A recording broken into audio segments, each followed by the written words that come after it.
Welcome to Coxygen Global.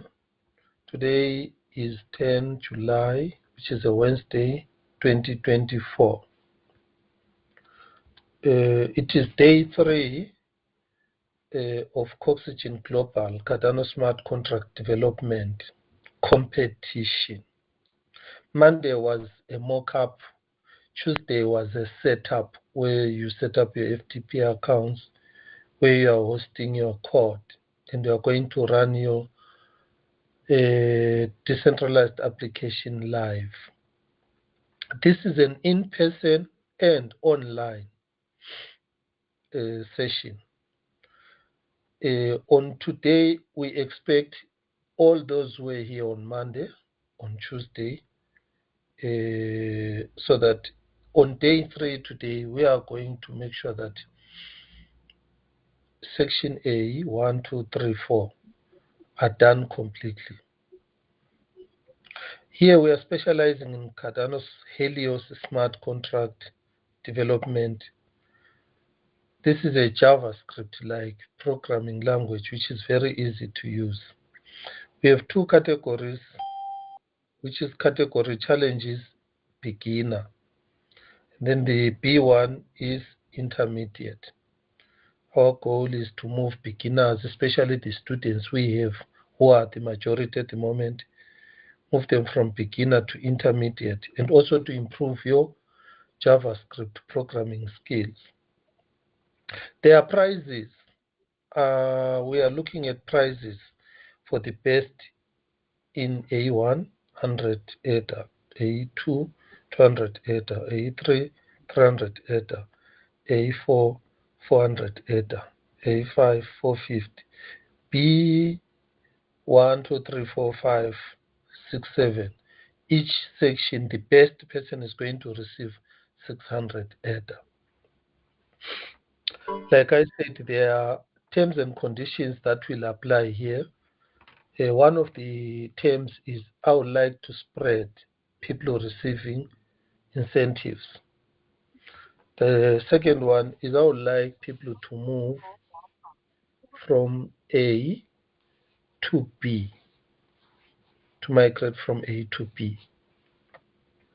Right, before I start, I would like to call on Liseho. Can you give feedback on this training? Just give us, raise your voice loud, give us feedback. Then after Liseho, anyone is free to give us feedback on what we have managed to cover. How has this changed your life? Over to you, Liseho. Morning, everyone. So this whole journey has taught me more about JavaScript. I learned about how I can use Helios and Jimba imports. At first it was difficult, but now it's getting better, sir. Excellent. Thanks a lot. Rito,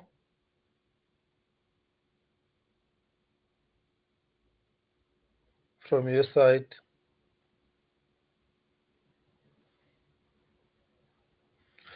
All right. Maybe you cannot get me. Anyone? Dylan? Mpo? Maybe it's a connection issues. Right.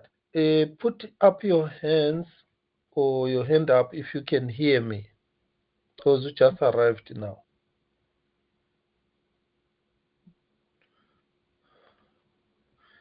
Just show your hand up, your reaction up, your hand up if you can hear me.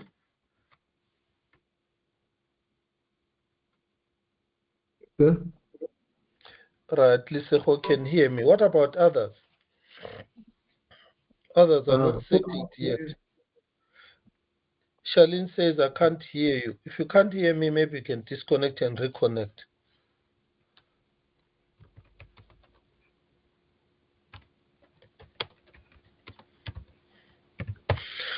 Type there if you can hear me or you can't hear me.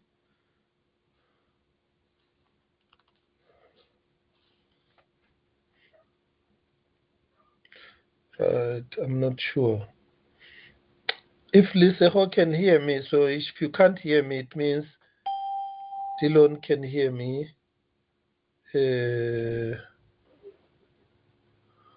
What about others?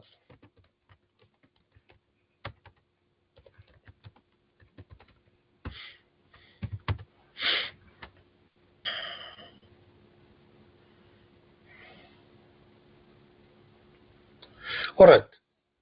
I feel like starting, but I don't see any interaction. It's like the many of you are not connected. Yes, I can hear you. Mpo can hear me.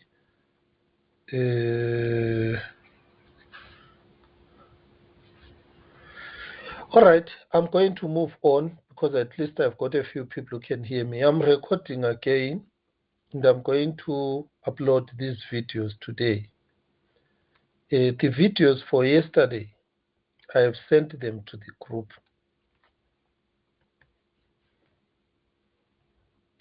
What I would like you to do is to go through these videos. Here is the first one for the Monday.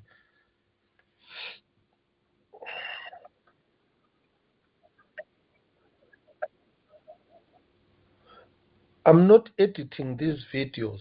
It is the way they are. So please sign up, subscribe on these videos. Move it to where you want to learn, and then make sure that you learn that part. This is video one. Click on it, then on the video there it says subscribe, and then also click your thumbs up to support that video. You can share it also. Here is the video for yesterday.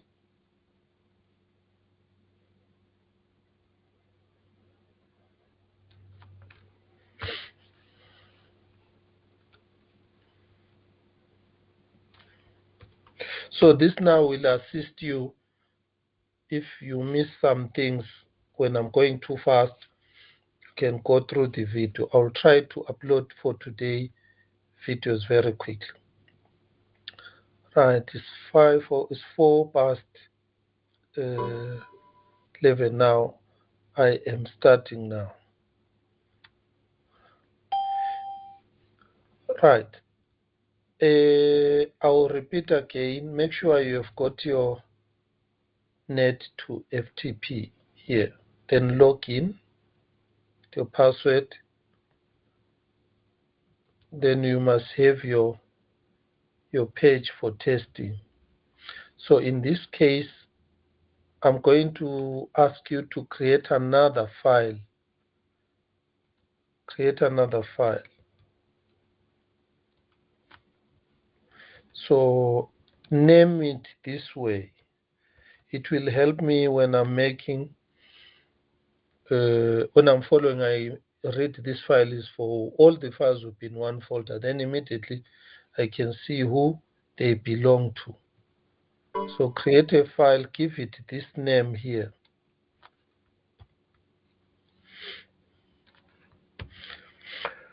Where there is Bernard, put your first name. Where there is Sivanda, put your second name. The rest, leave it like that.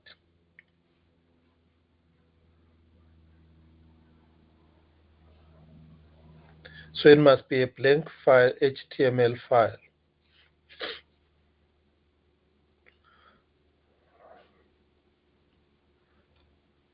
So to run that file, you can go to your URL that you are using to run. Let me give you an example. This is where you are testing. http://coxygen.co/coxygen.co. You repeat coxygen.co. The second one is for the FTP account, then followed by your name. Then where it says index HTML, this is where the file you have created is. it must be there like this. Right, for me, you won't see it because I'm not on this FTP account. But for you, you will see when you run it, you are going to see it's going to run. So for me to run, I have to take out this part.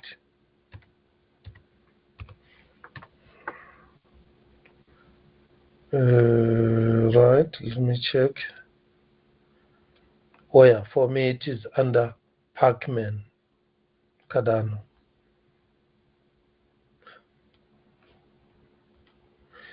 Right, just correct it the way you have and get it running.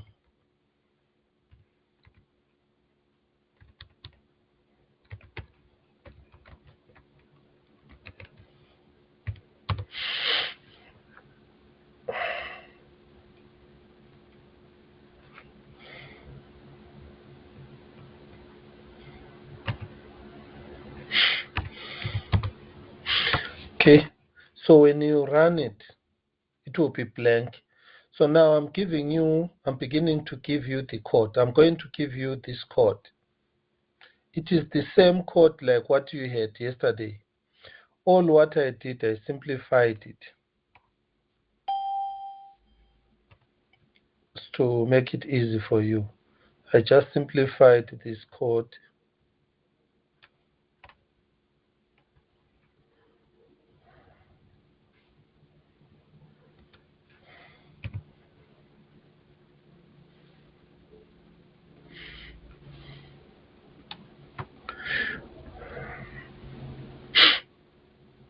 Right, let me start by giving you this code so that you see how it is.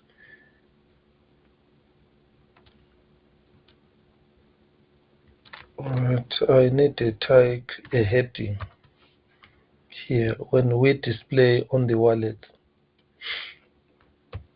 Can display here. Okay, that one is fine.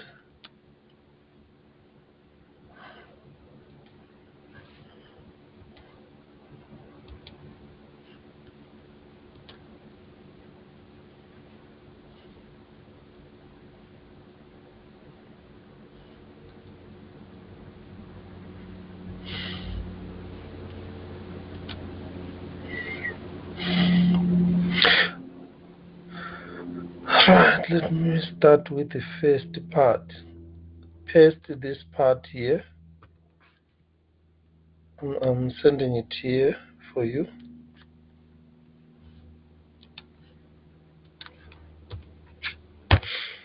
Copy it from the in-call messages. Doc type HTML tag. Then you've got your HTML tag head title. Then correct there, remove Bernard Swanda, put your name. It takes care of this first part here. Then the next part, you need to have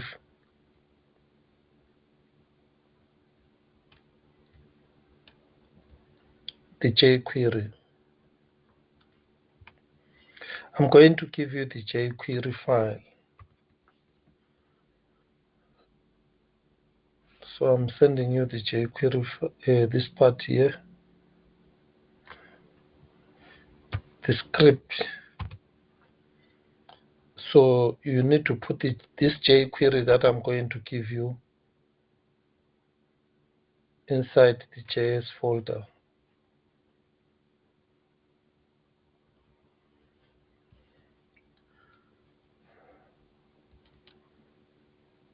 I think if you use any other jQuery, it's going to work, but use this one so that the moment you have an error, we quickly resolve it.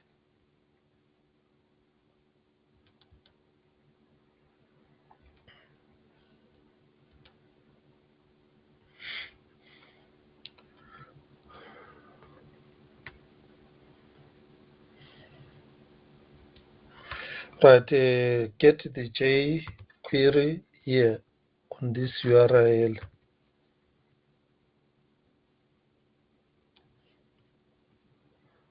Dylan, you have a question? Go ahead. Yes, sir. What directories should we create? All right, here are the directories that you need to create, only two. The CSS, we are not going to use the CSS directory as such. Have the JS.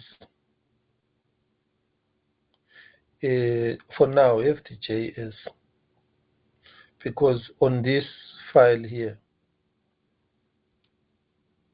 I'm referencing jQuery and also importing Helios. It is in this directory. And also Jimba for testing in this directory.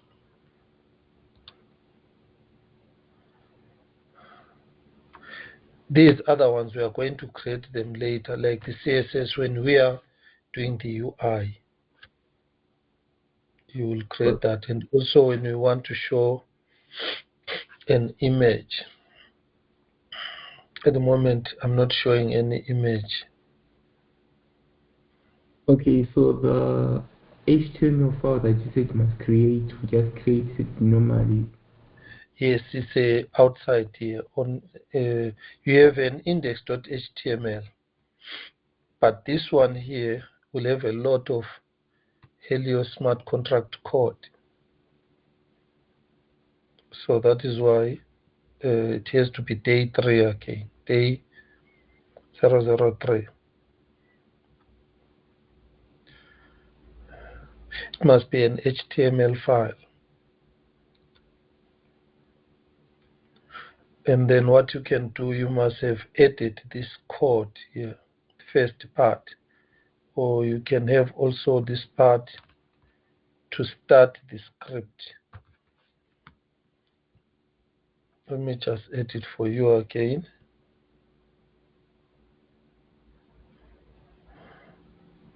Right, the script, it comes under, we copy, you close the head script, then have your script type module, type text, JavaScript. You will see a red X for that. Leave it like that because we need to specify that this is a module. So I'm sending this to you.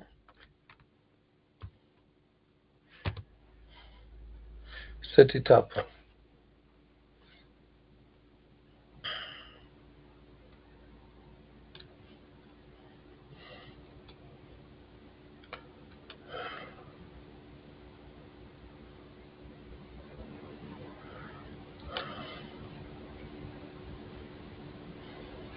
Right. And before I close anything, I want you to close this script. Let me just take out this code here. Close it here.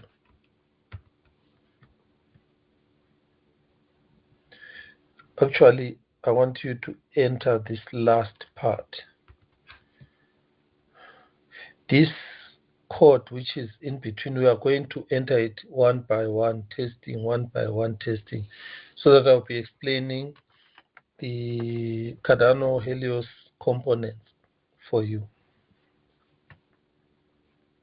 until we reach the end. So for now, here is the other part here for you. So let me copy this so that you see how it looked like.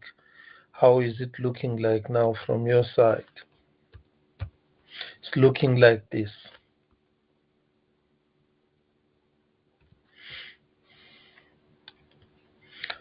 Right, I've got this 11.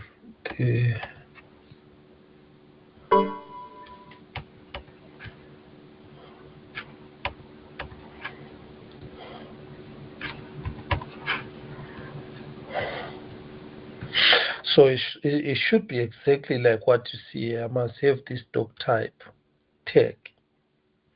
Then I must have the start HTML with the end HTML down here. I'm using this, Notepad++. So just to show you, every start tag must have an end tag. So here is my head. In the head, only your name. You can just put this, index this part here. Let this be your name so that I can easily know this is yours. Let this be your surname. Then have this script tag. And it is referencing jQuery. So the head part is this. And then we start this script tag. This is where now you are going to write your code. The body, in the body there, I've got this. This is for displaying. I think this one is just put in here. Also change your name here. Put your name there. You can put it as a paragraph, I think, so that it can show P and P. Right, I'm going to give you this part here. You just copy this. I've given you this part, I think.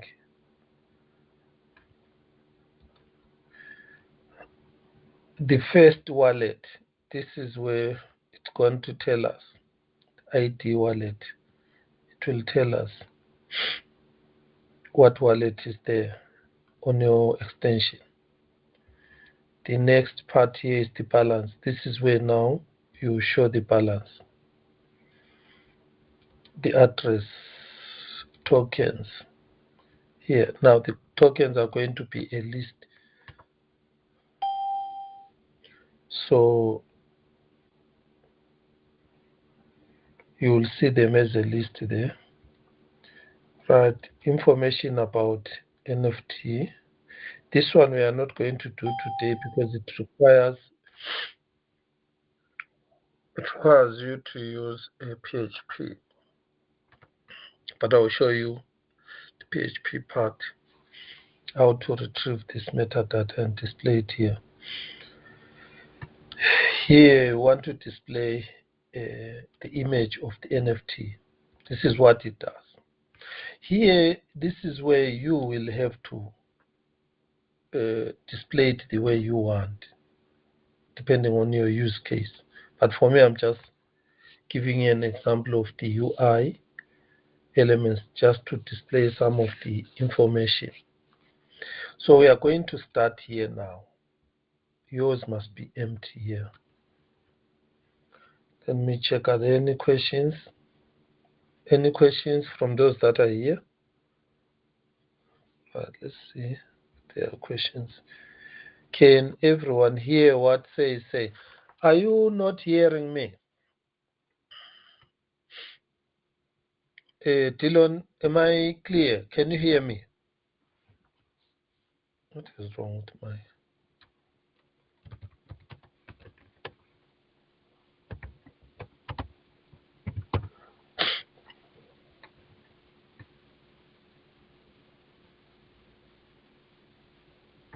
Why is there silence?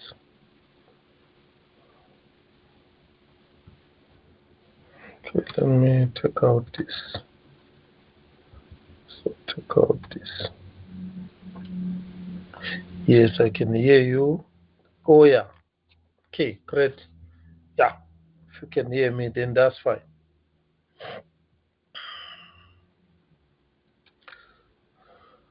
So we can start now. Let me take out this. When you test before we start, what must you see?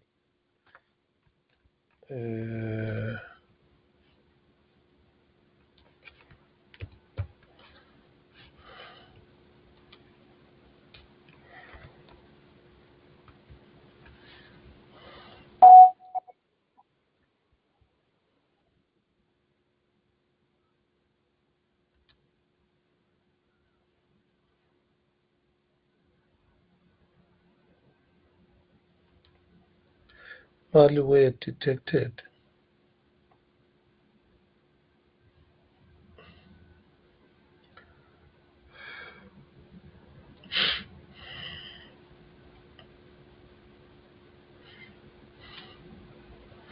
Right, this is what you must see.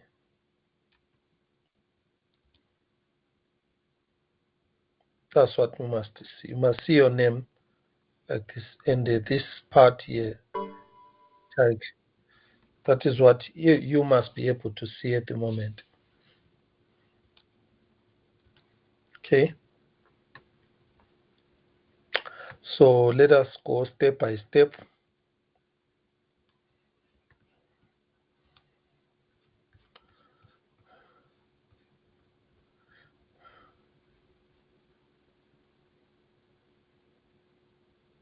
Right, I want you to add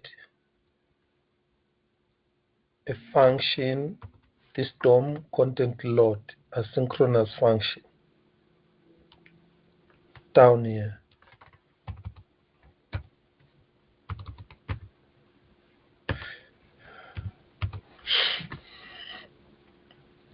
This add event listener function, it is a jQuery function. That is why we need that jQuery. It is an event handler to check once the DOM is loaded. Then it's going to run this code here. Then that code, when it is running, is going to be able to access the window because it will be available, and also to access these components. So have this here.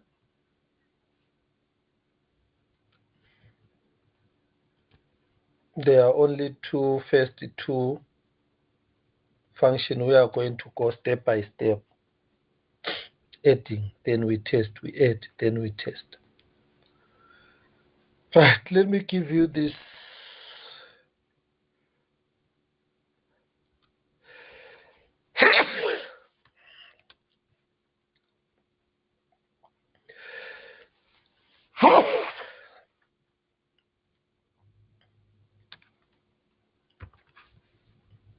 This will also help you later on when you are building your own application.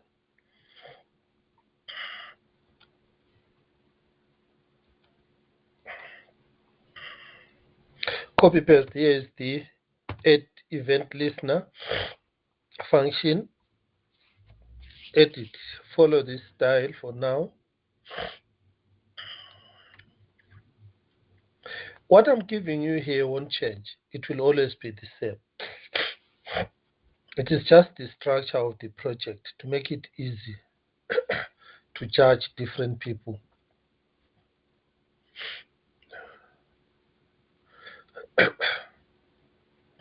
If you add any extra things from what I've given you, for fairness, I won't judge them. I won't disadvantage others. The most important thing, it is the Helios smart contract and the logic that is going to come out of it, and the application onto a real use case.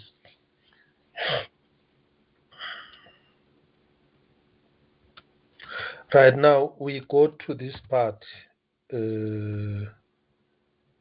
I can close the head. You can minimize the head. You can minimize this part, the body. So we go to this line here, add import.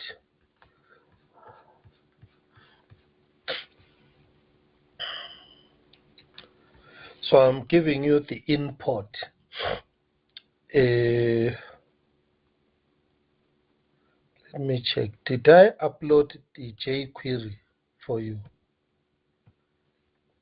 Yes, I did upload. So you must have your jQuery on the JS, and you must have the Helios and the Jimba. So this is what we have. Right.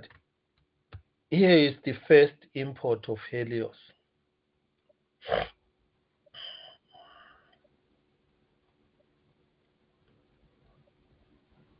You just simply copy paste this here. And then keep on testing your file. Keep on testing.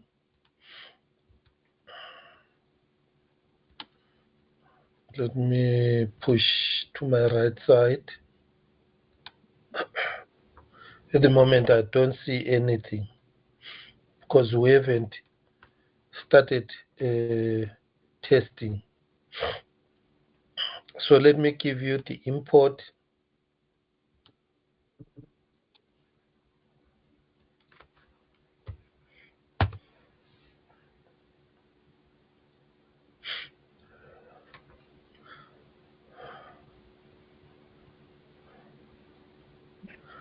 And let's go to the next one. I'm going to be a little bit faster now because you only see the structure. The next one, we are going to import the Jimba. This one here.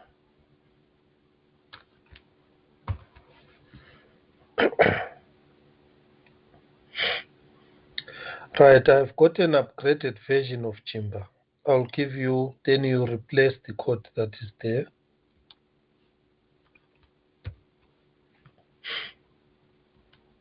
So these are changed. So you only need opt and J. It simplifies the way you use it. So let me download this Jimba file.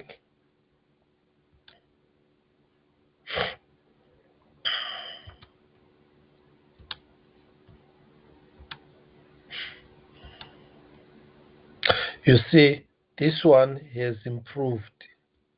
You only use two objects, opt for switches and dash J for other functions that you need. It simplifies even everything that you are going to do. Simplifies the test that you are going to write. And it has got a lot of examples that are current about this library.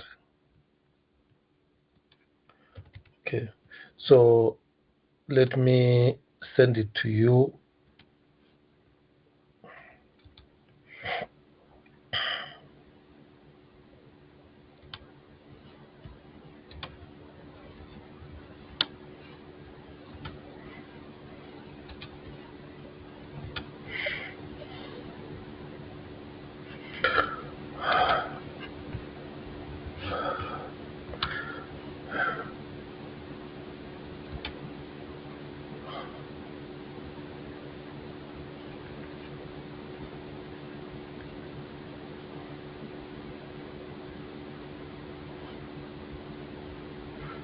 Okay, there we go. If you are sending others files, for example, if you want to send other people files, you can use this Jimba.co.za. You zip your file, then upload it. Whoever is there can run this, download it quicker. Only text files, no videos. Text files that we are using here. Alright, so I have given you this file. You must be able now with this only to test. We can test this here. Say j.test or j.log.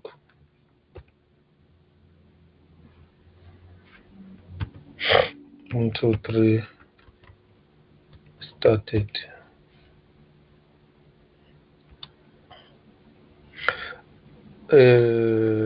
When you call j.log started and you test by running this part here, you must see nothing.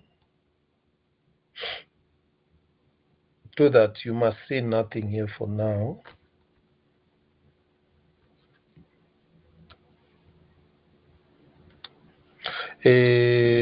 So this will then show you how to add the switch.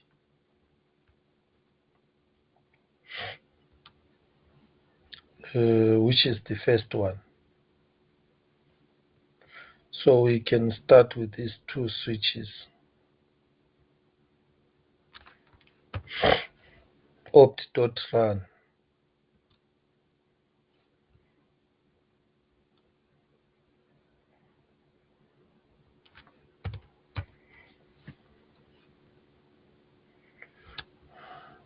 And then this time now, when you test your code, who is that test I'm running? This one here. You must see pass. It must just say pass without giving you any information.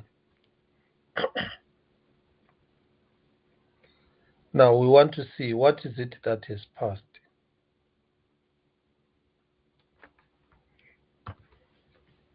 This is where the next option comes in.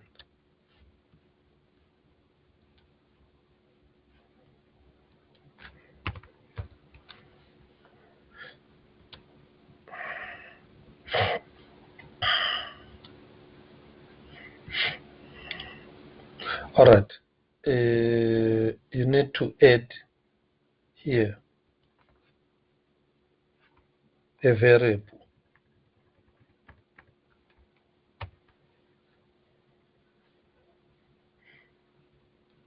Because this is to check the variable const started. Then we say equals.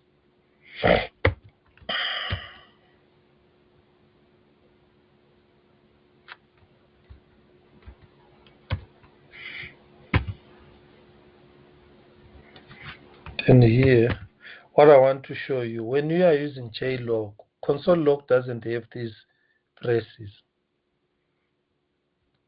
JLog has got those braces.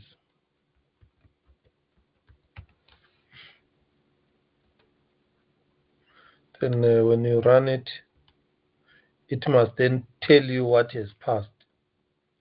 What is this pass? This started variable has got something inside.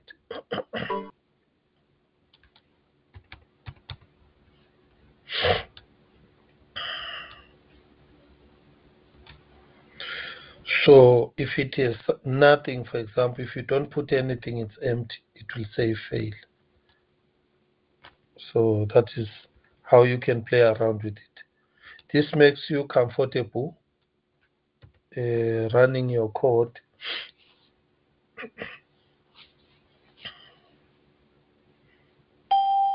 with some test cases. All right, this is what I have added. You can type this or you can copy paste. Let me add it onto the down here.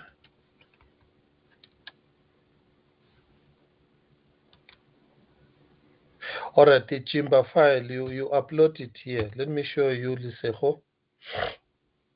There is a folder in your directory. Let me just show you. A JS folder. When you upload it there, it's zipped, then compress it. So let me just show you here. It will come like this. You compress it when you download it from Jimba, then you extract it. Then it's going to be a Jimba.js. Then you upload it using your FTP. It must look like this. It must not be compressed when it is here. It must look like this. Let me delete this part here. You are not going to have all these game files for now. You must have only jQuery, Jimba, then Helios in the JS file.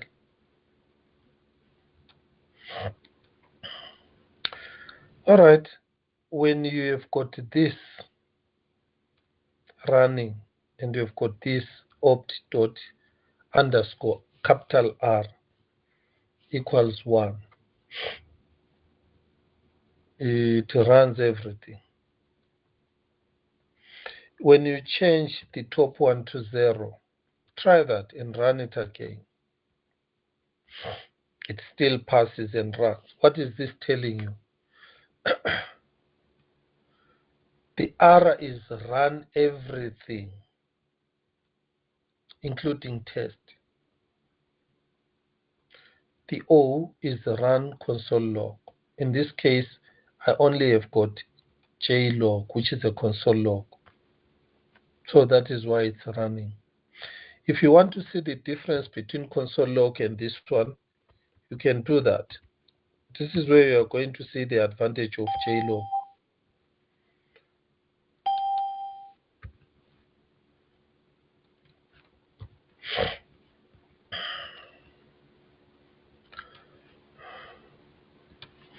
So I want you to see how these two are different. You see, the JLog says pass. The JLog checks that variable, and it also gives you the name of the variable. If it is empty, it fails. But the console log, this is console log. All what it simply do is just dumps in the value in the variable. You don't know what variable is this. If, for example, you've got so many of them here, you won't know which variable is that.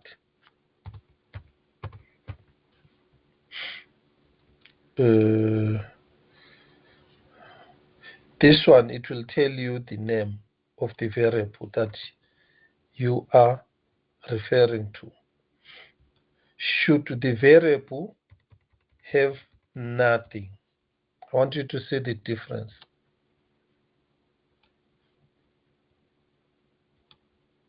Do you see console log doesn't show you anything? Then JLog tells you started is empty and it's a fail. Then you need to go there and say, oh, why is started empty? No, I didn't want it to be empty. I forgot to enter.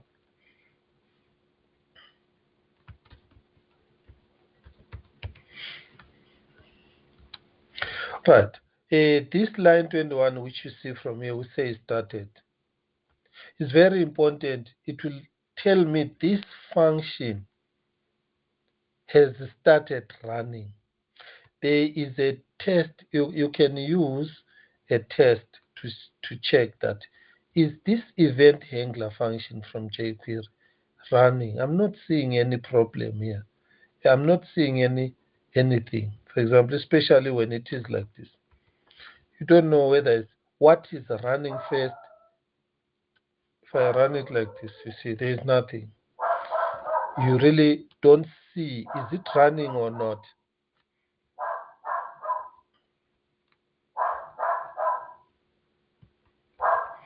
So I want you here, I want you to delete this. Right, you can leave the JLog, but for now, delete it. Let's use a test. This test will keep on, it will tell me add event listener is running. I prefer a test, but remember JLog is for those who are used to console log. So here you say j.test.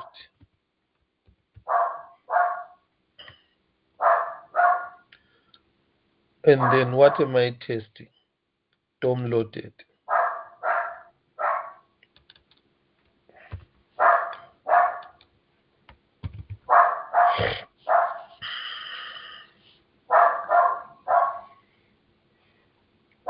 So you can group your test.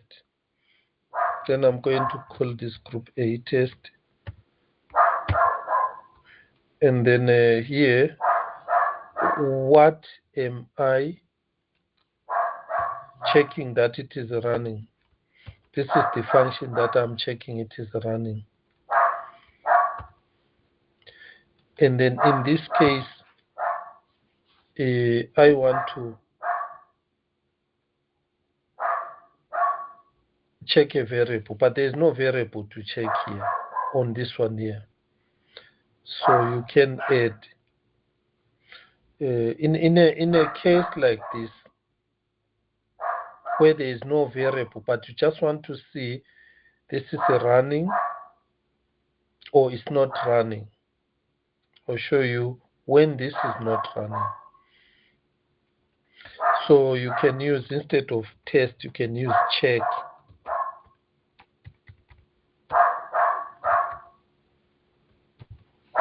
J.check. Right, J.check does not have a grouping. It has got, what am I checking? Add event listener. Add event listener.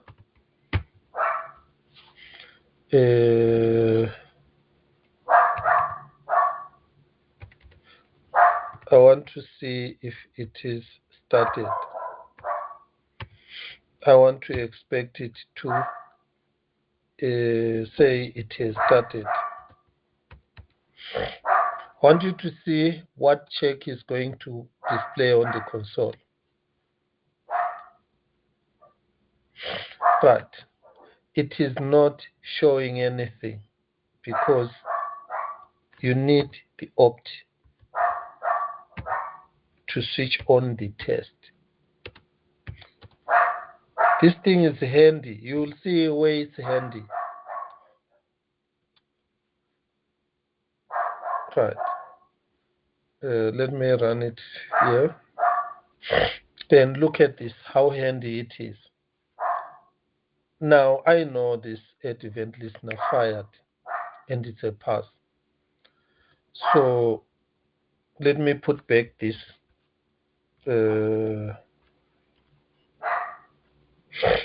I said const started. We go there. We give it a value.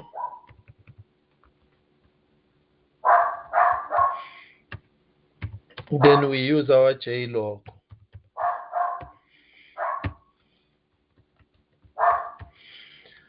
Right. You will see the advantage of this. And then I want to put in console log. You can say console dot log. The variable is started.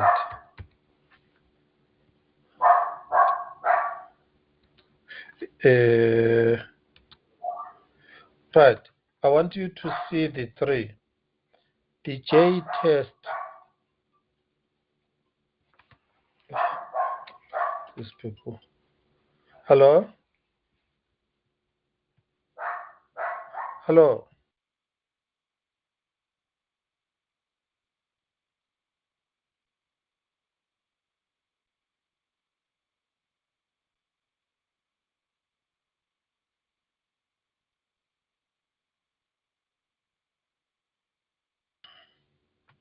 Right.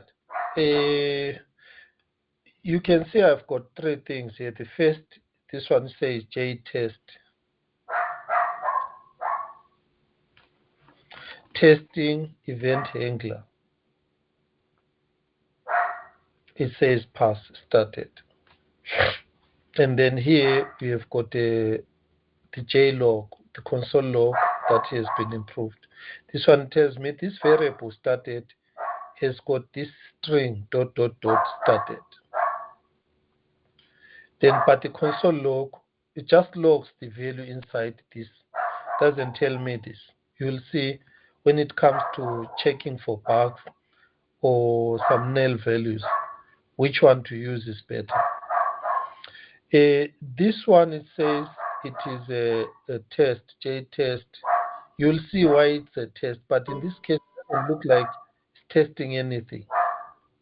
You'll see later on why it is testing something. At the moment, you just say, I wrote started, it's a string.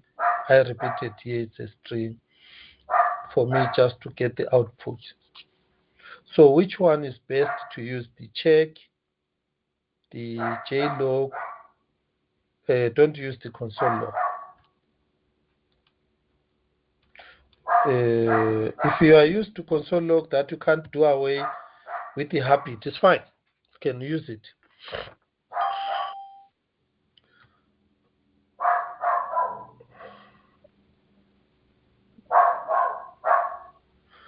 Right. I think from here we can start adding some code. So I've shown you O for console log, for JLog, T is for test.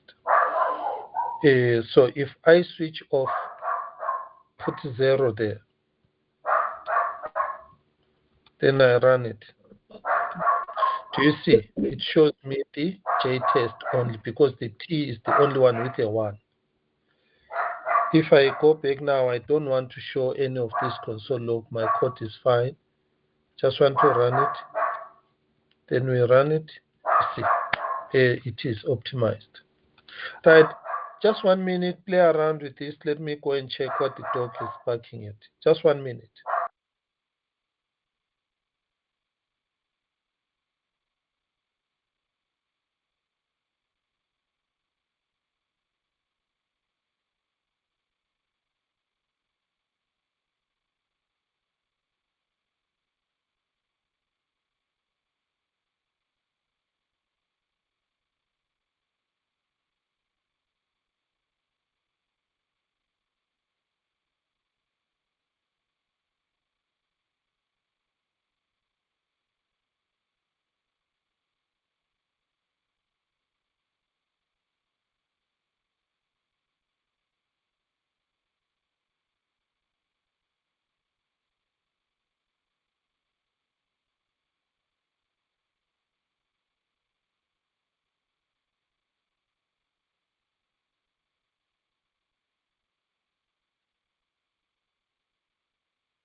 All right. Let me paste this code for you.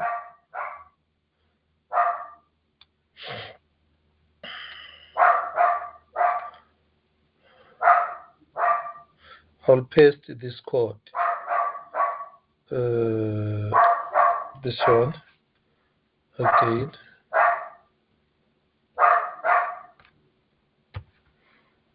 There we go.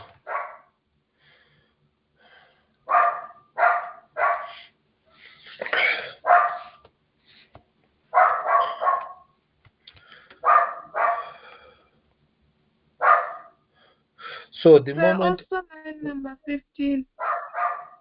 And also number 15. Number 13. 15. All right, 15. All right. Let me also paste this for you. That's fine.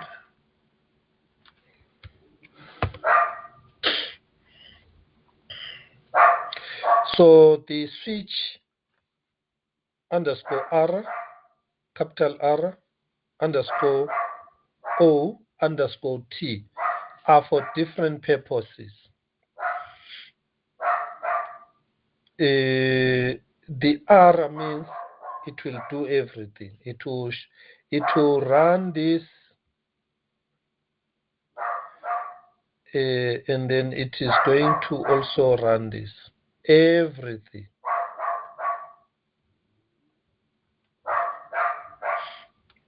See that? But you will see, as we put in our code, there are times when you don't need the test. You only want to see the checks, or you only want the logs. Let's say you've got 10 different functions and you want to test function number 9 only. You want to see what function number 9 only has. So you can switch off, run everything, and specifically go to object. And then on that function you put object, or you put test only. Right, there is something also I want you to see. When this function event handler runs, it's going to have a lot of code here. We want to check how fast it is running. We call this profiling. Okay, so in this case, I'm going to use here. You see here, I want to check how fast it is running. You use j.s function.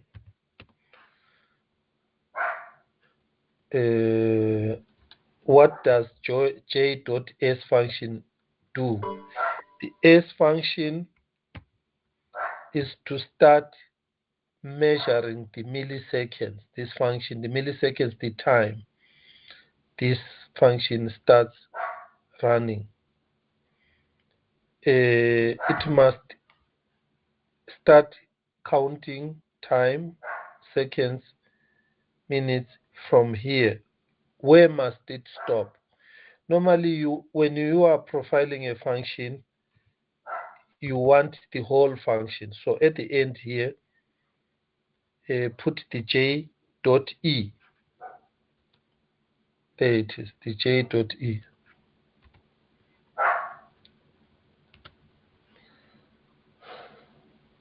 Right, let me run so that you see. So make sure the opt.r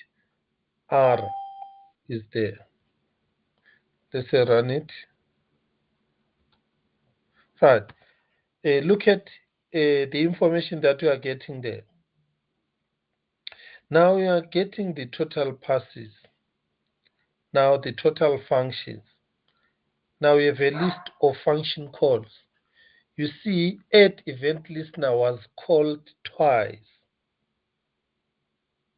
That's very important, because then the next question, it means when you see this running once, behind there it is being called twice. The DOM is being loaded twice. Why? That's a bug from that site. I think it's a browser bug. Because I only clicked it once, but it ran twice. If I didn't have that profile, you were not going to see it was called twice.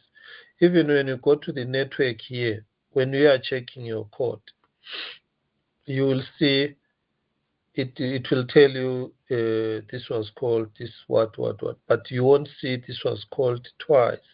The DOM was loaded twice. This makes it clear. It's very important when you are optimizing your code. You want to see, where is my code slow? So here I have introduced to you something very important. When you have a function and you want to see how long it is running, you use the j.start, j.s. The j.s must always have a j.e for end. The e is to end measuring. So it will give you this. Now you can see the add event listener. it took 0.664 milliseconds. So this is very important. You will see when we add other functions, all of them will be having different durations when they are running.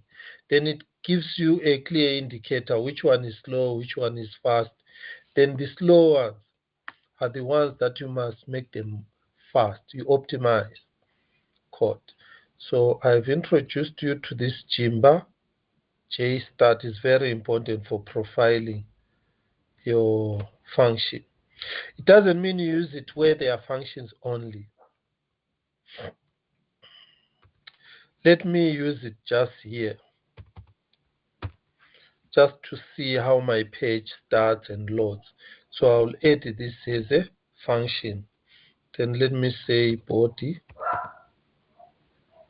Then I say down here at the end, I change the S to E, end, small e, body.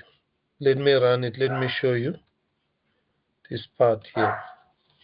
Right, I want you to see I've got two functions now. Something interesting now about how your DOM things are running behind. They're very interesting things. See here, it says body. And then look here, the body took 0.236 milliseconds. Then you get in here, down here, you see the event listener. It took more time. Then now you are going to ask one question. How come my page loaded faster, but it called a function, but the event listener took longer? See that? Took longer. Why didn't this, which is inside the body, took shorter to run? It is because this thing runs everything from top to bottom. It triggers this to run and carries on. That is why you see here, this is very important. You see here, it gives me the time because it has finished there. But the add event listener is still doing something. It has not finished. When it finishes later, that is why we see the add event listener down here. We are getting the duration for it. So immediately with this Jimba, you immediately begin to see execution priority, what runs first, what runs last. This information is very important. Right, when you don't need it and you want to concentrate on something I told you, turn off R.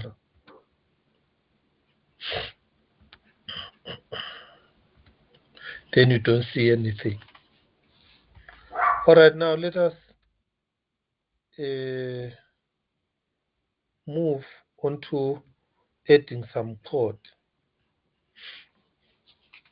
Let's go and add some code quickly. Then from there, I'll give you the other functions to add.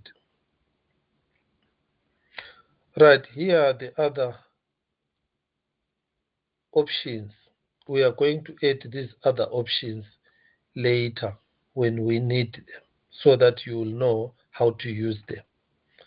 When you use this comprehensively, definitely I'm going to give you more marks because it tests your code deeper and wider. All right, let us start. Let's start by creating an object called prerequisite. So this code, I'm giving it to you. Just paste it there. If you want to tweak it later, it's up to you. You can increase these values or make them smaller. Don't change the URL, this one. Keep it like this. It is pointing to Cardano pre-production. You see, it has got this information. Later on, we are going to go deeper into this information you see here. What is a shell genesis with all these values? which are on the blockchain node. Right. So don't change that part here. Right, this function here, it's a converter, hex to text. I explained it yesterday. Just converting hexadecimal to text. So this, just paste this. There's nothing to change there. Just leave it like that. There's nothing to change there. I explained to you that you see here, let's use const. Right. If you look at this hex, we are not changing anything on it here. So let's say const, and then here the string. This string, yes, we are mutating the string. This is bad. But remember, the string here, all what we are saying here is we initialize it to nothing. And then here we loop as many times as we do. As we are looping there, what is happening there? We are adding something to the string. We are adding something to this string. And then as we add something to the string, do you see now we are mutating the string? That is what we want to avoid at all costs on functional programming. So then how then can we change this to a functional style? There is a way for that.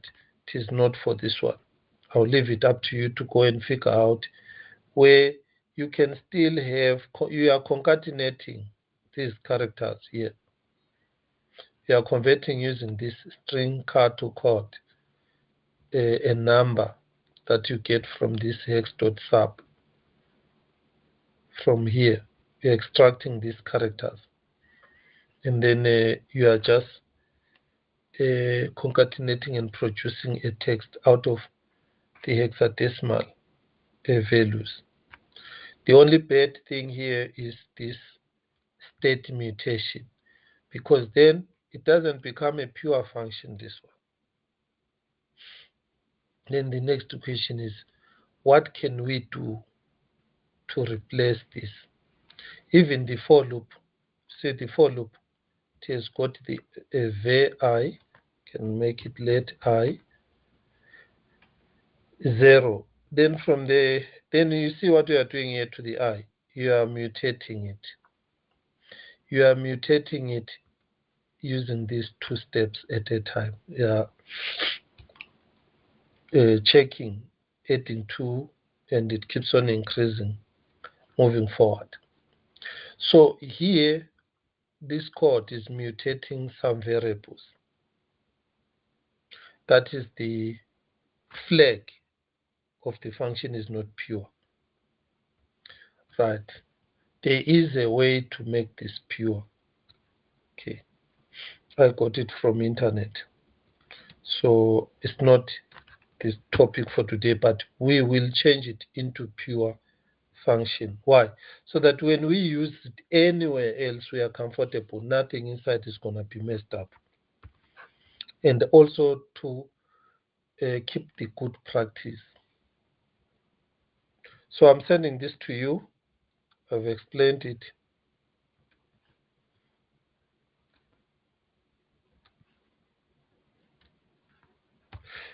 Right, someone said I must explain the URL there.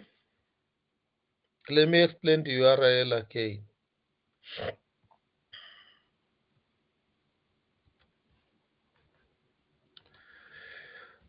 This allows us to connect to the blockchain, to the Cardano blockchain. There is a, what we call it, an API to connect to a Cardano node for us to extract the information. But then we have got this service here, the cloudfront.net. It's like a CDN. You know, CDN, how CDNs work. If you don't know, check online how do JavaScript CDN work? There are services that keep a file for you to reference and to use. So this one, it is just pointing to the pre-production network on the Cardano node. So that is the purpose of that. All right, can you add these two? They are not important. For me, what is important is the first function, the init, then the wallet essentials. Now we get into this. I explained this yesterday. So all what I'm simply doing now, I'm going to give you this function.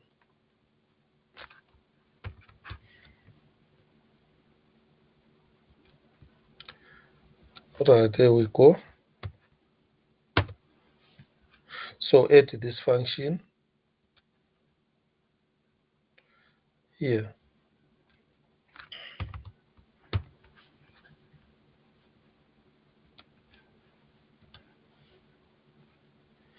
This init function. After adding it, it has got already j.s in it, and it has got down here j.e to end the init. But there is a problem. There is an error there. If an error happens in between here, this won't end. Why? Because it will branch out to the error this side. So that is why you need to have also the J and this side. So that if it branches out here,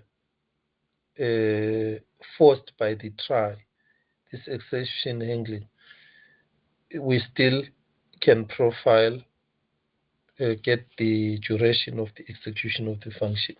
Otherwise, it won't hit this line when there is an error there. For example, if I do something like this, then it will kick an error. Let me go back. Then when it kicks an error, then it will branch to the exception. It will catch the error this side. Okay, so correct it by doing that, adding that j.e. Right, run test. You see nothing. Right, again, remember our switches are all off. Please get used to the switches. Let me, when I look at the init, it has the jlog. There is no actual test at all out of it. So I can turn on the O part.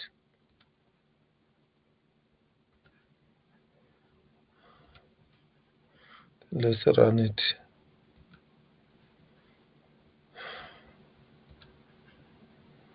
Alright, the jlog is not running. Oh, yes, this is a simple reason. Is because I didn't call the init function.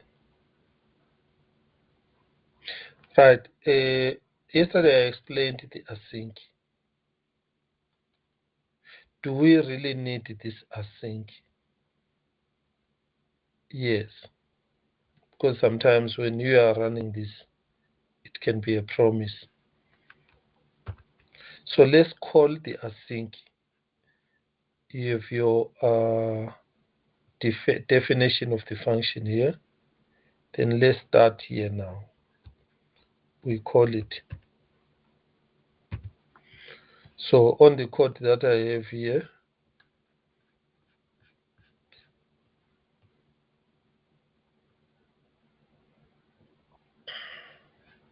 there it is.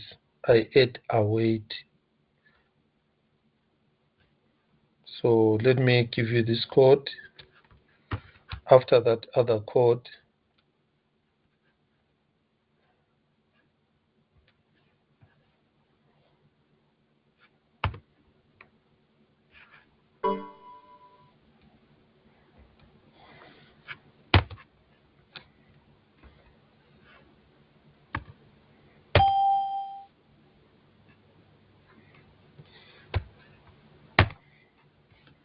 I hope you got it. Am I winning? Let me see. Yeah, there we got it.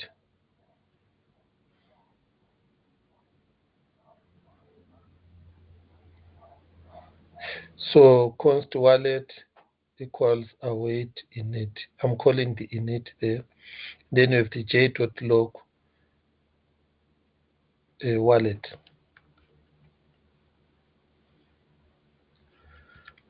Right, let's run and test it.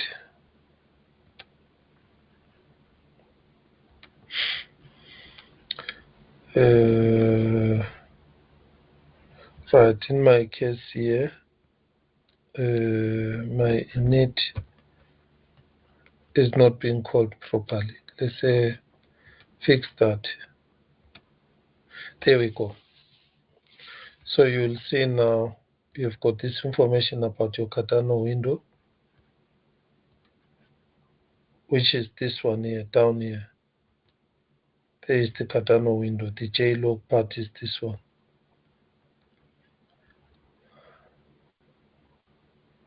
What I want you to see here, you don't see the, what do you call it, the function calls, because the init is a function. It is not listed. The functions, we don't see them. This is where we come here and turn it to 1.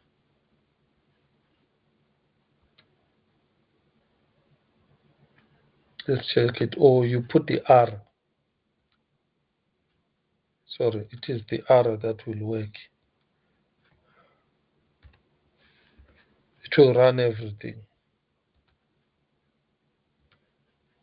Where you are not sure, just put the R on. And then the other ones, you can toggle them off, on, off, on. Keep the R. Once the R is equal to 1, it will show you the logs, it will show you the checks, it will show you the test, it will show the functions that you are calling. I have taken it step by step for you to see. This is why now, if we look at the code down here, we see the init is called once. These other ones are called twice, twice, twice, twice, twice.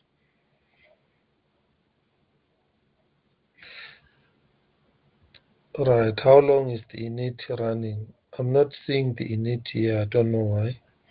I must see time init, time body. I don't see time init. But it is listed here, function ends. A body of an event listener. You've got init. Sometimes it can be called by the issue of, is it because I called it twice? Let me check.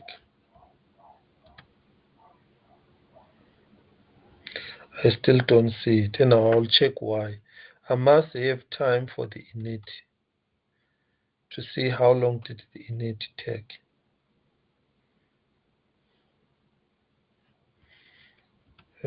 Other thing you need to check is the spelling.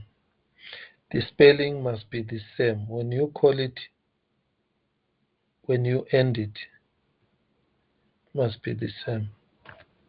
In this case, it is the same. I'm not seeing how long this init took. Maybe it took 0. So the moment it takes 0, maybe it doesn't even, if it is 0, it doesn't even show.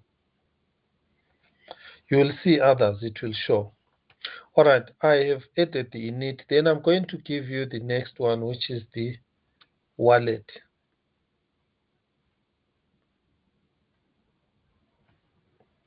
Then from there, I will show you the wallet. Let's get to this part here.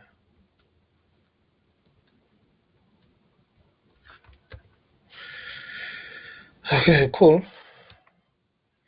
Right, the wallet essential function takes a wallet. So that's why it must come after init, a call to init. And there's also a promise. it has got this word await. It needs this wallet, and then it needs the prerequisites. If we go to the top, we need to have this prerequisite object. I took it out.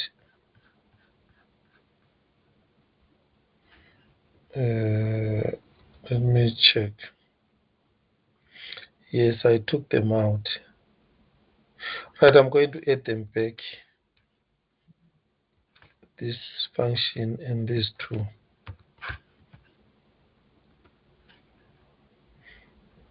Right on top here.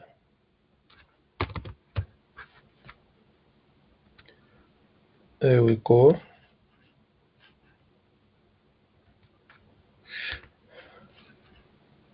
So what I am doing, taking from this file here, let me also add them to you here down here.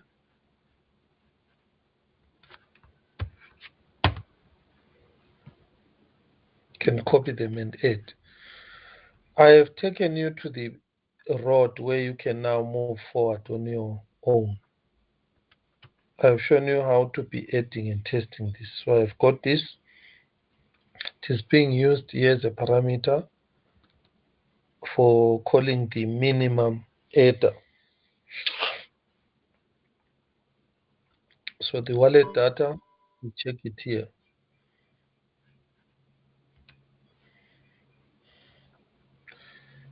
All right, this one is not used at the moment. Leave it, you'll see it later.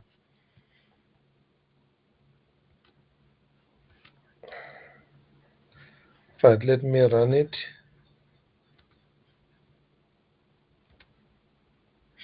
Yes, now here is an error that you will always come across. Says, caught in a promise. Reference error. Wallet essential is not defined. At test.html line number 100, column number 20. Anonymous at test.html line 100. This, don't close your eyes, don't run away from this. This is telling you you are using this and it is not defined. Yes, always start by calling your function before you define it. Then you need now to go back and define it. This is test-driven development. I've got the function here. Let me just make it smaller. It says the function definition is here. Let's edit.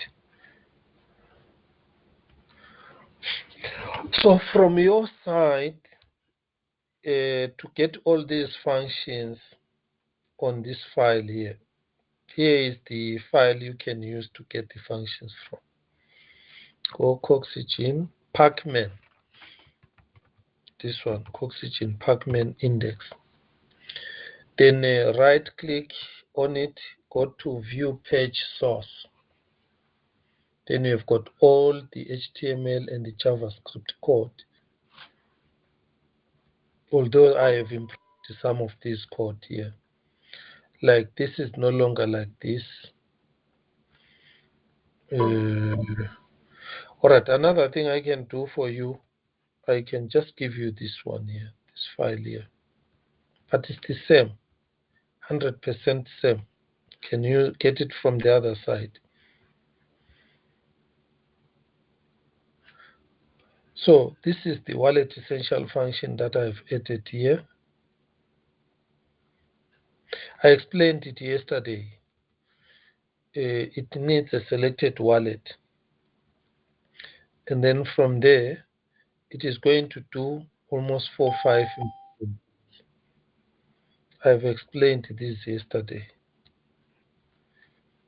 Here I'm creating the values that I want. That is why I called these essentials.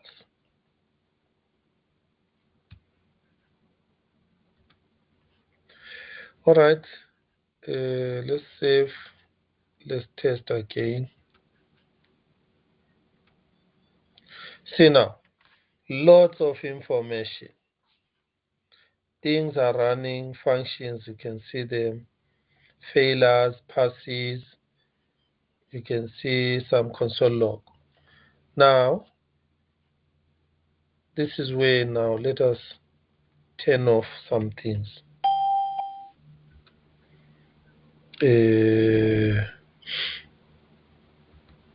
Let me turn off. Let's see. Yeah. This is where now that those switches can help you. So now I see the failures.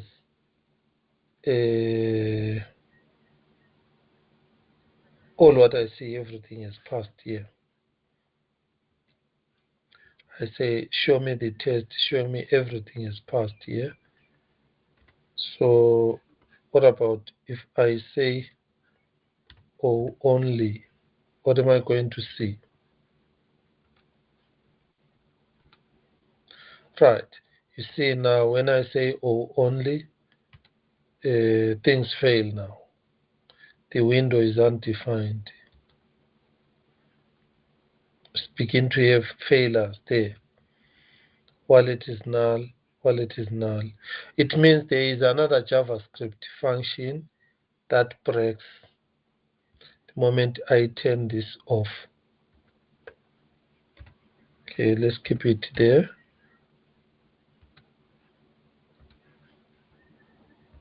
Then run, so everything's running. Right, let me copy everything under switches. Let's add this one here. This one which says opt M. Let's see what opt M does.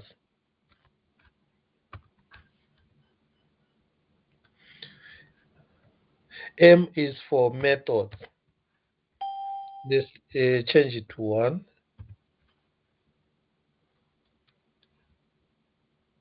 There we go.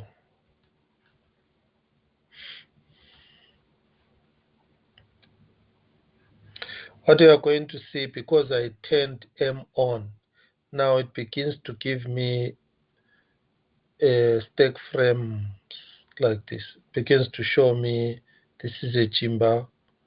At this, the log that is not important, but the init function is at HTML43. So this is very important. Now you can see these stack frames, how the different frames are called. What was called first anonymous, then essentials was called next, then log is inside essentials. That is the M flag, this one that you see here. Let me switch it off. Let's get down here. Then now you don't see the inside. If you want to see the inside, like here, you just open, but you still don't see the HTML, the Jimba line. It just only shows the object. That is the O part. Now I've got the T for test. I don't have test on these ones. I've got a few tests. Oh, there they are. All right. What about the fail? This shows shows the functions. Because what I have there, the functions are not showing. So F underscore F is for function. Let's turn it on. Let's run it. Right. You will see now it is adding the functions and their time. See, there is a function there. There is a function and the time it takes.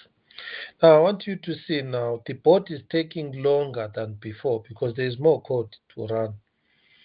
And you add the event also, listener function is taking longer now. 600 millisecond from 0 point something. But you can see the bot is running fast, 0.5 milliseconds. This one is running 600 milliseconds. See, this is where you can see now the add event listener is slowing down the application. So that is the purpose of the F_F.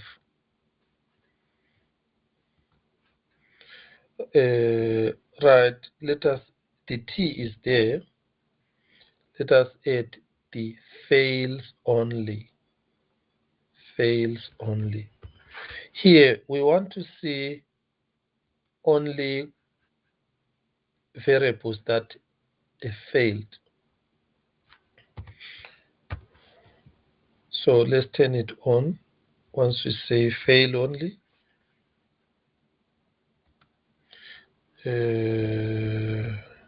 under the test, are there any failures? Let's see. Right,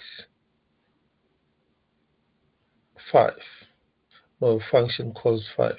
We don't see any failures here. So which means the failures are on the console logs here. Let me turn it on. We don't see that again. Let me run everything with the fail only true. Alright, so there are no failures. Right, let's fail something here. It is saying there are no failures. Let us fail something here. Let us say await is null.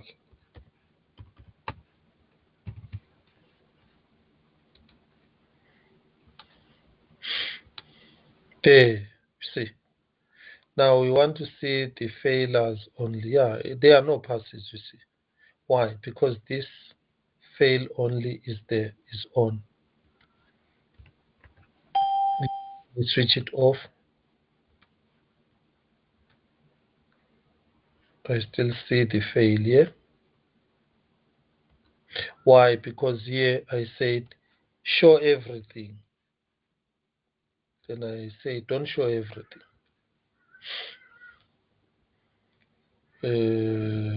I've got the test are failing. The tests are showing. Why? Because I said the run test. And I said right function. So let me remove test.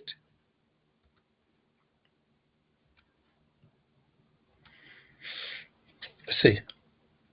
But it still shows me the functions. Here I've got the function. Here I've got the fail. It shows me here the fail. So let me switch off the function.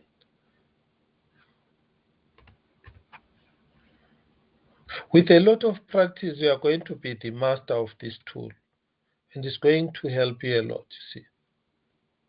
It is showing me that this object is failing because it's on, it's off. So I have turned everything off. Everything must disappear from my console log. Then let's turn on fail only to 1.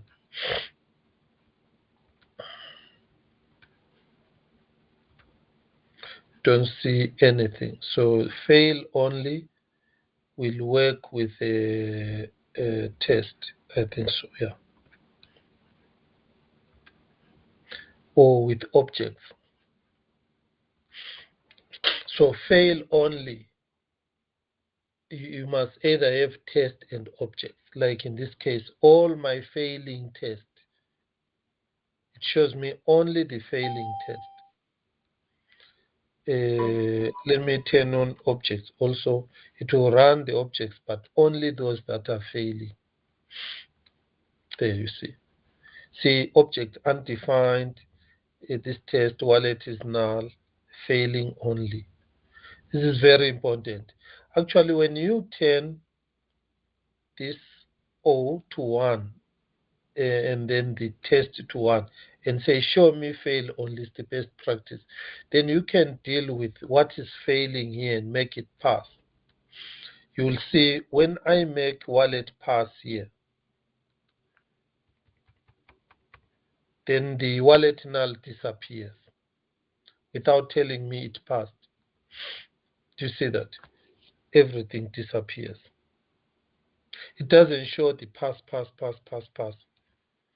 This is this flag here. This flag. Now, what happens if I say no? Turn it off. There we go now. You see, we see passes and failures together. See everything, passes and failures. Because sometimes you want to see those that have passed. What was inside that passed? For example, this one, wallet handler. Look, it's an array with an object. Array object. Look at this one, UTXO. It has got this value for test header. You can see here, started as this value, C window has something, wallet has a NAMI value. So sometimes even when you say it has passed, but how did it pass? With which value, what did it pass? Okay, there we go. Right, let me just wait here, go back here and check if there are questions. Are there any questions here?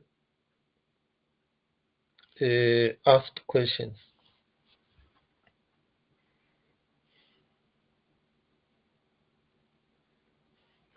You will need to give yourself time to go through this library for Jimba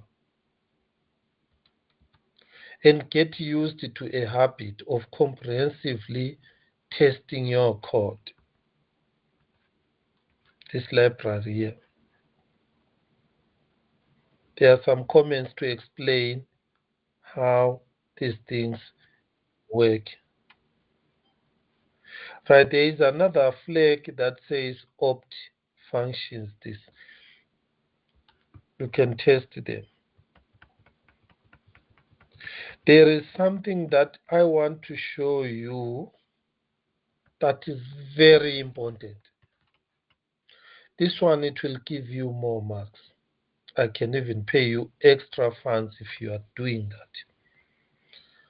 Right, let me get back to this part here. These other functions, you are going to just plug them in yourself, call them. If you see what I have shown you, this event handler, it runs. So when you want to test a function, call it here. So this is where you start calling your functions and then coding your function.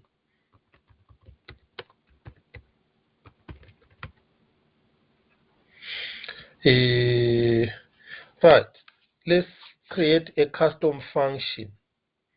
You need this keep it there. What we can do to make our, what do you call it, our code cleaner, we can move this code to another file. We can move this code to another file, export these values, and then all what we do here, we call the functions. So that the moment that is there, you just call these naturally without putting them here, because it makes, I know on your side you are seeing something like this, you're looking at you. Now it's a mess, it's mixed up. Where do I write my own functions which are going to give me marks? We can move this to another file and then add a script for that file on top. Or we can import it here.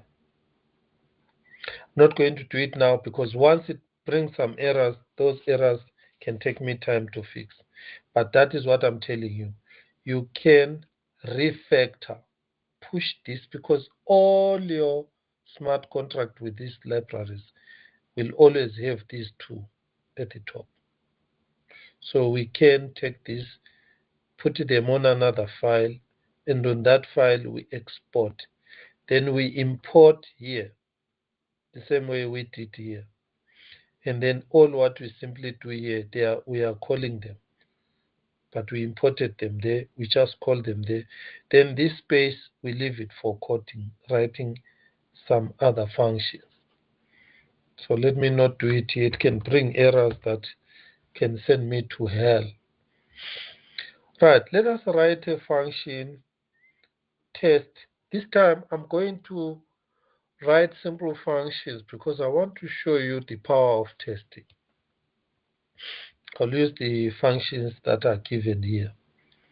These are simply addition, simple example functions. This is going to give you more marks. I will be very happy if we can get this thing right. This is just demo functions. I'm going to give you these examples also. You test them. So I'll push it to you here. You can actually copy, because all of you have got this Jimba JS. If you just go to the Jimba JS, open it, you copy this, or if you are behind, I'll paste it here for you. You can copy them there. Right.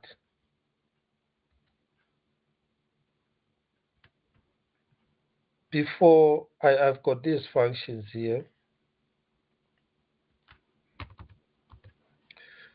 let me call the functions and then code them later. This is the code that I want to show you. I'm going to take the first one, number 1.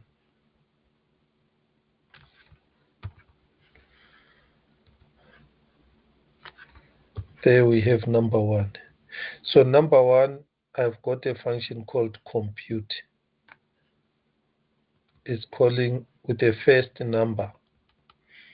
And then there is this first number 1, second number 1. Where is second number 1? And then here we check that when we multiply, we get this part here.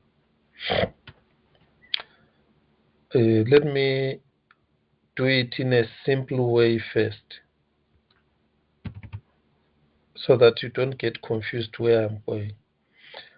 Right here, I'm using this J number.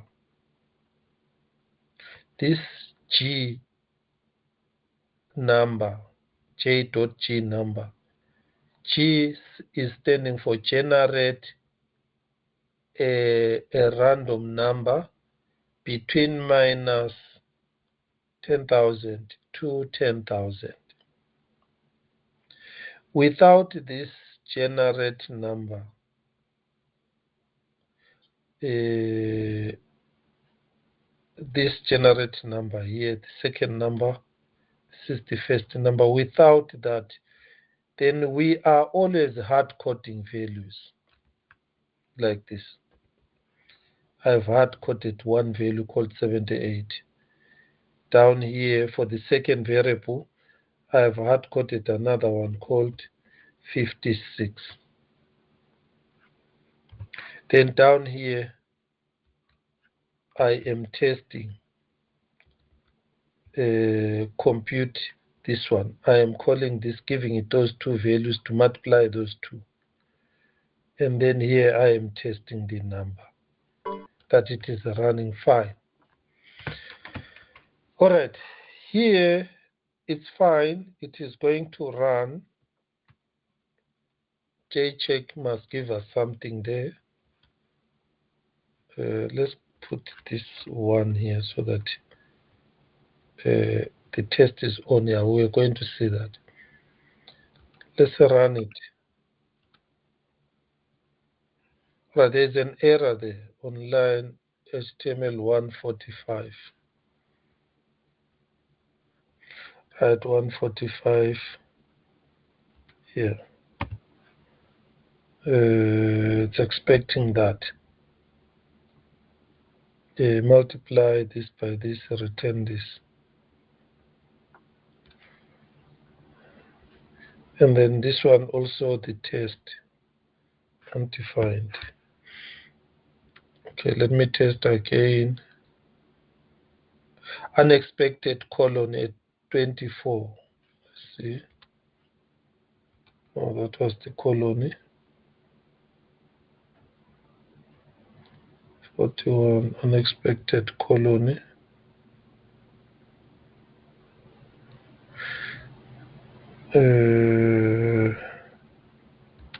Right, let me comment out this. That is 145.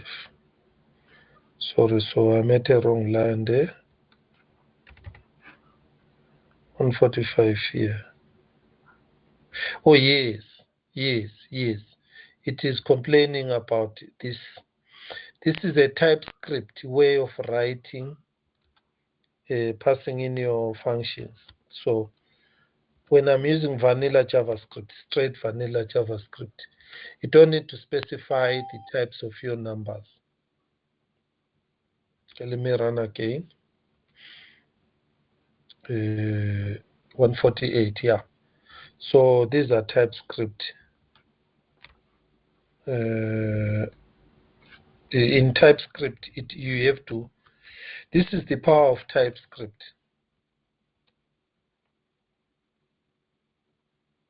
Replace with nothing.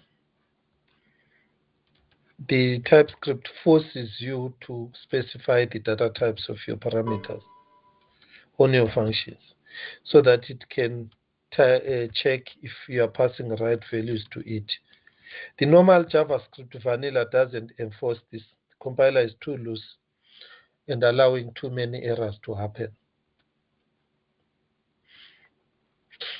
And then here we've got this again. That's a TypeScript convention to say check this is null or is not null here. So I'm not using TypeScript. When we are using TypeScript with NPM, those things you will need to put. Okay, let's run it again. JTest contains is not a function. Right. It contains null. I thought that contains null is there. No. Let me say for now EQ. That function is not there. Let's run it again. Right, there we go.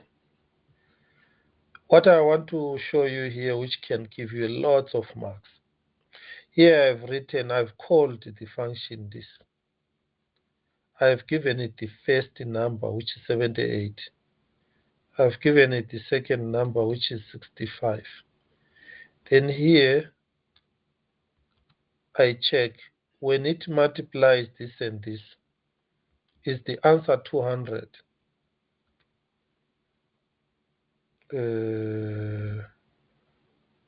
Alright, the tests are off. All my tests are on.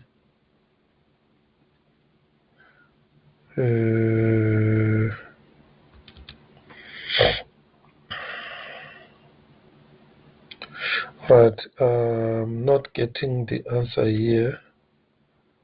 Let me check again.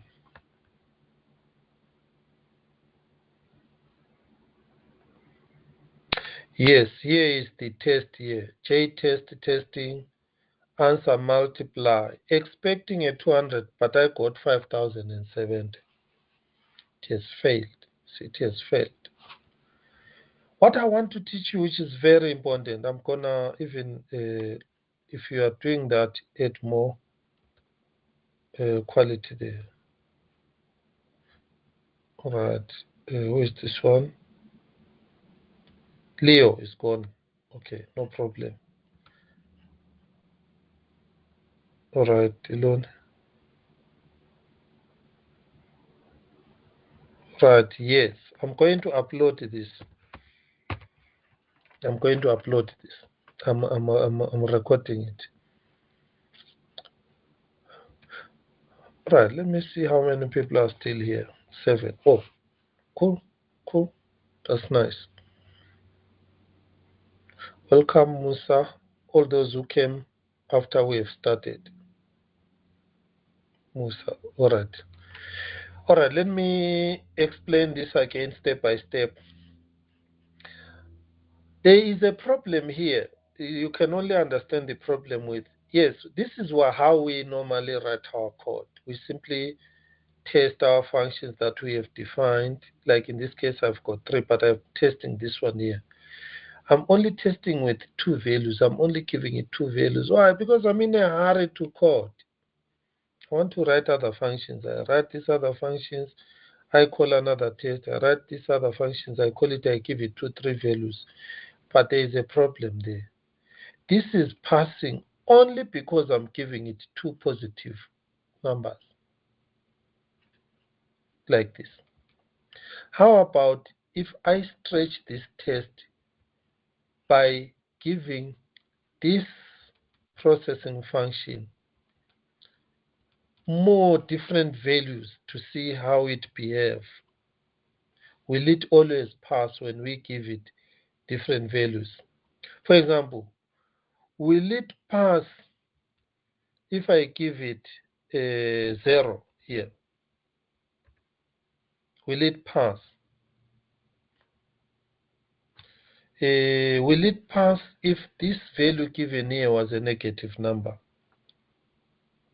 So you can see for our code to be quality, let's test our functions with different values, stretching it to negative numbers, stretch it to bigger numbers. For example, what about if I say minus 7 million and then this side say plus 9 billion?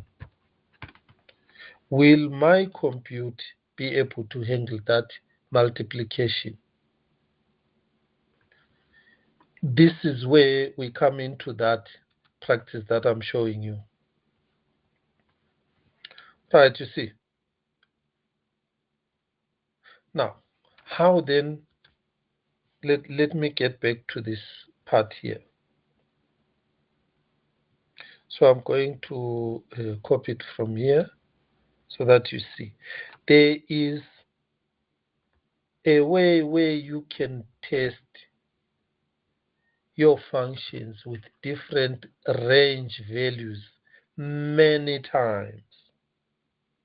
I want you to see what will happen to this code. Then I will explain it to you.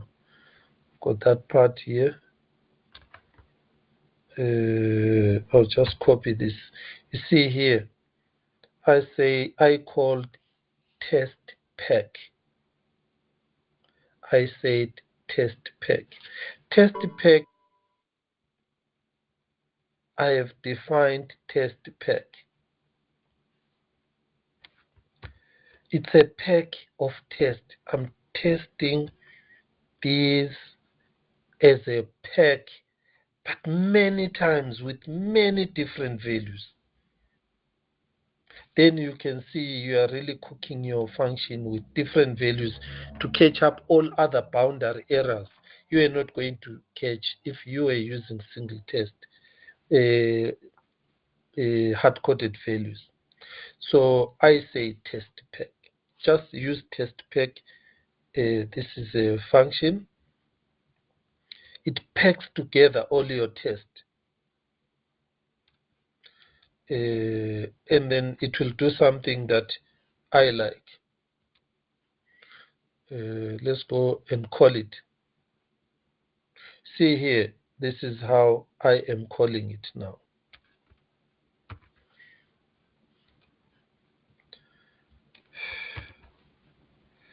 These comments, they will help you understand. This is a pack of above functions with their unity test and random values from J. Generate random number given different ranges, minus 10,000 to plus 10,000. Then here I say J tricks. Tricks is for J matrix. Then I pass in J tricks, this matrix. I pass in this pack. What will happen here? J dot tricks null.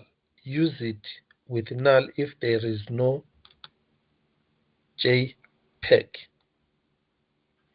Right. But in this case, the moment I've got test pack, pass in test pack. What this will do, it is going to loop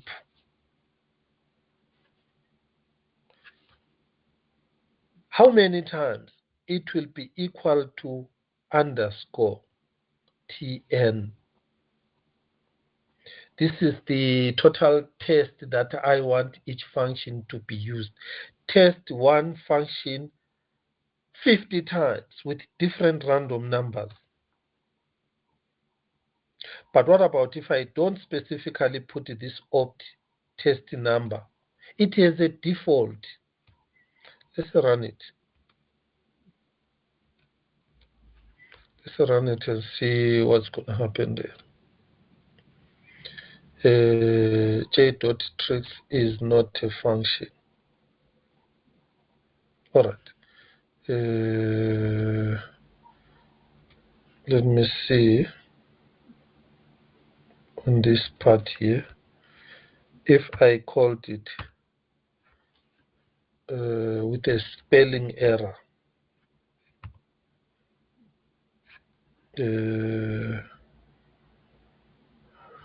right, the tricks is there.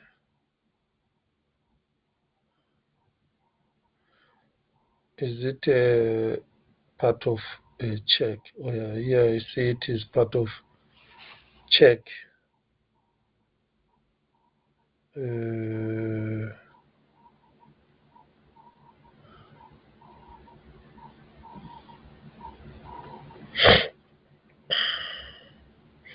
SE trick. Is it part of J? Test. Yeah, I think here I've got test. I've got J. All right, let's go and check. We have got J here.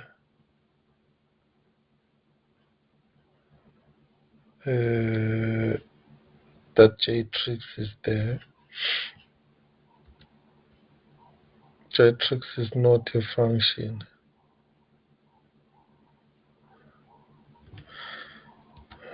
That's an error that I don't expect. Just give me 1 minute to check it here.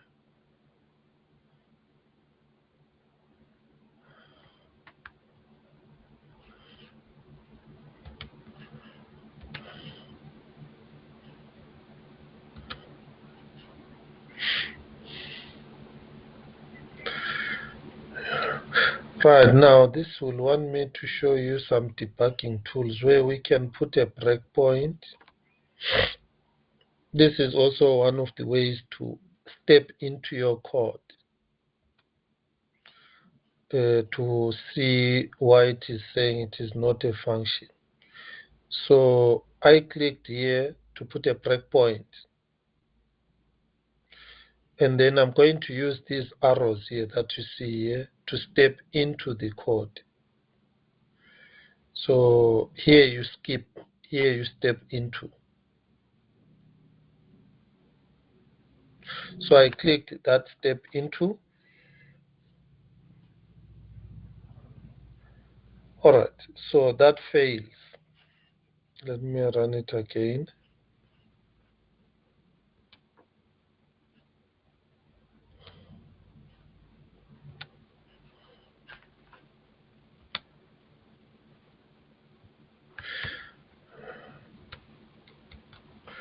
All right, what I'm going to do now, let me cancel this. Close this tab, run it again.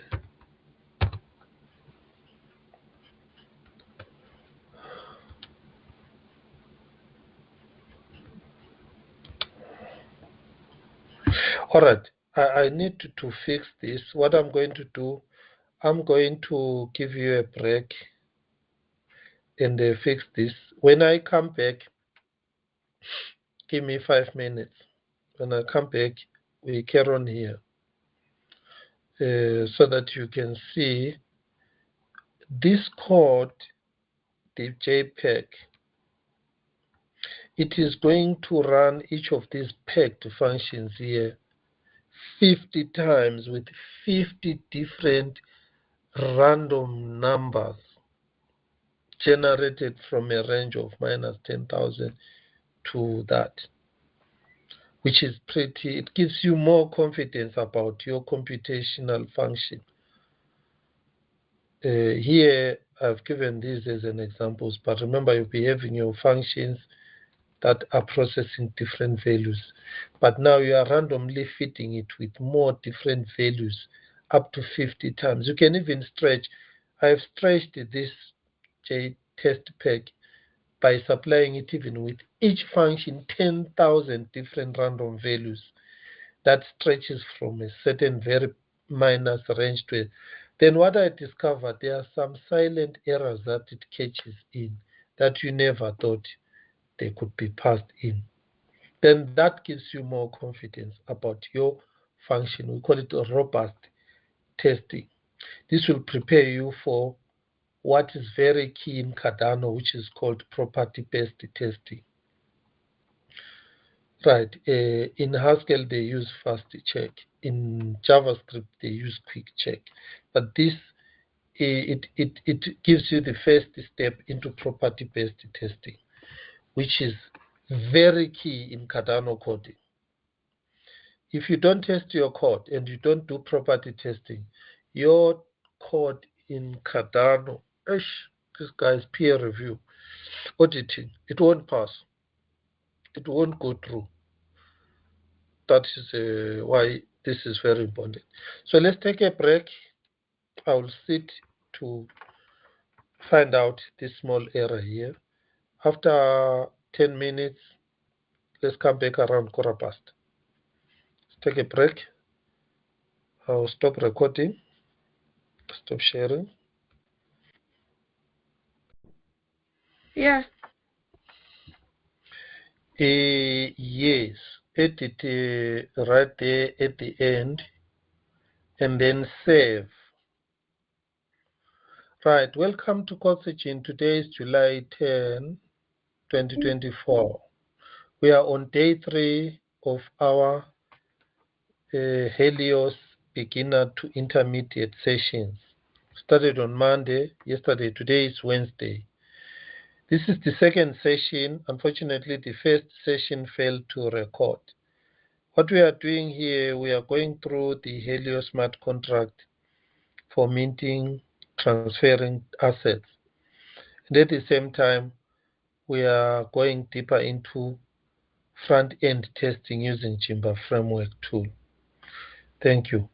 Right, here Rito is showing a site. Can you run? You are getting an error from your side.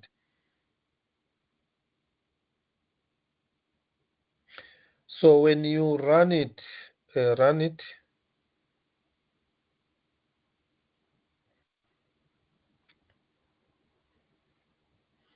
Okay, let's go back to your code, that FTP code there. Right, you see here you have added the event handler. Add it right at the end. I see it there, add event handler there. Oh yeah, you've called it twice. Can you go to that event handler on top? Go to the top, add event handler. Delete the top one. Delete that one, yeah. Then go down to the bottom event handler. There is a prerequisite, it's fine, there is that. Now, what you are missing here, that's why you are going to have errors. You need the init function defined above the event handler. And you need the wallet essentials function defined. So I'm adding them for you here so that you just add them to your code.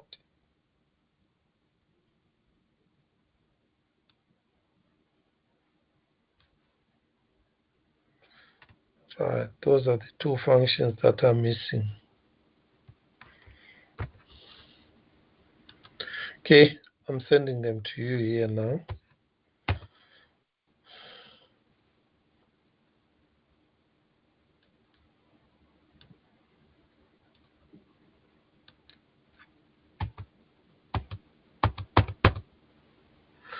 Okay.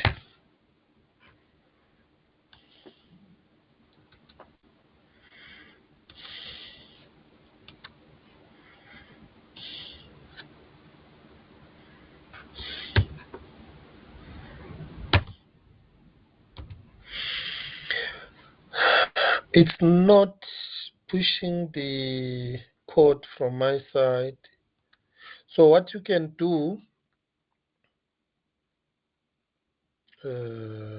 where can you get it so easily?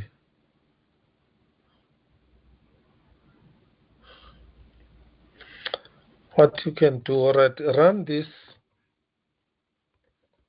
oxygen.co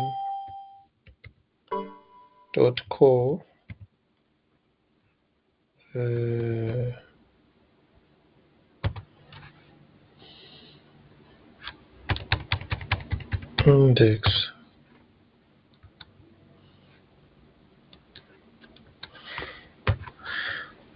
I'll tell you where to get those two. Let me try this one here. Try that one, doesn't work. Yeah, can you click the link that I have sent to you?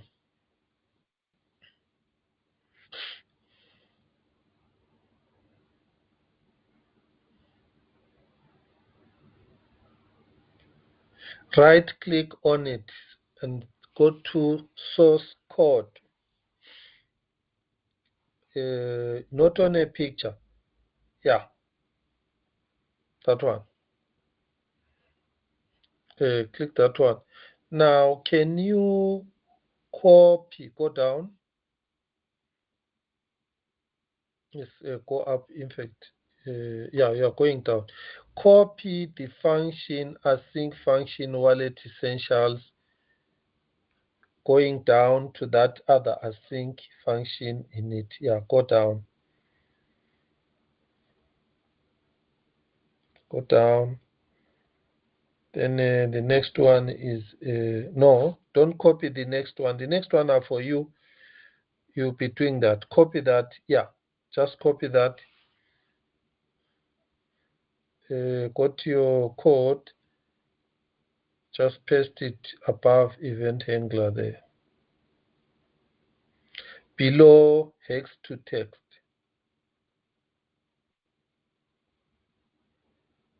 Go down below hex to text. I see you have got a event handler on top there. Delete that. There's a mistake there. Delete this add event handler on top. Leave import. Don't delete import. Yeah, delete that one. Right, go down, down, down, down, down, down, down. Yes, on top of this event handler. On top there. Paste that. Then we need another function in it.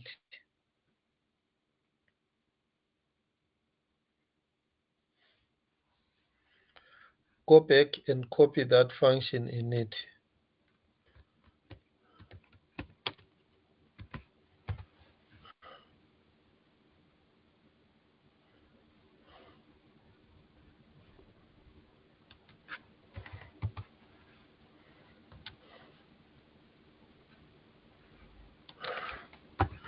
Right, I'm going to send you something to help you. Have you pasted in it?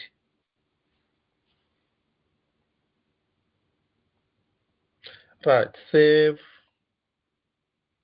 your code.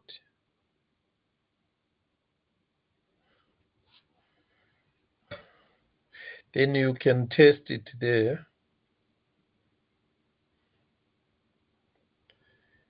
Did you paste on the right file?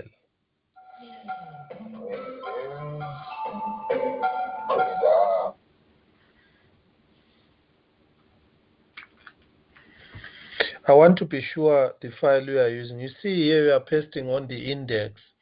Can you copy all this that is on the index? Copy. Just say Control A, Control C, copy.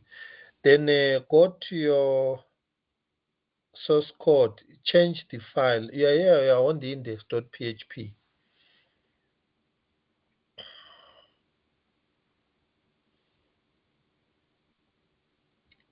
So yeah, select that file that is got, yeah, that one now. Go to edit. There you go.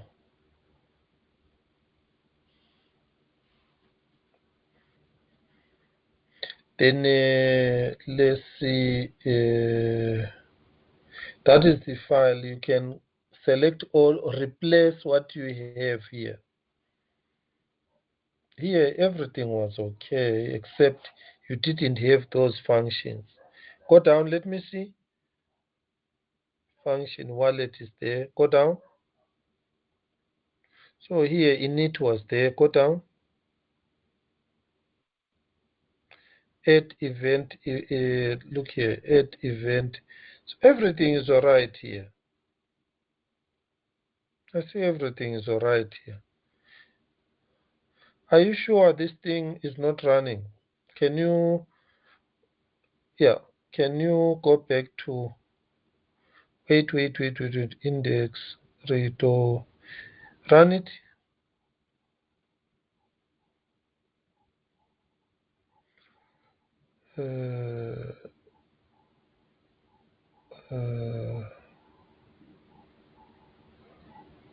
All levels. Right, can you open your console log? You see a where it says default levels. Open that, yeah. Says information errors verbose. Which browser is this one? It is Edge. No, it must work.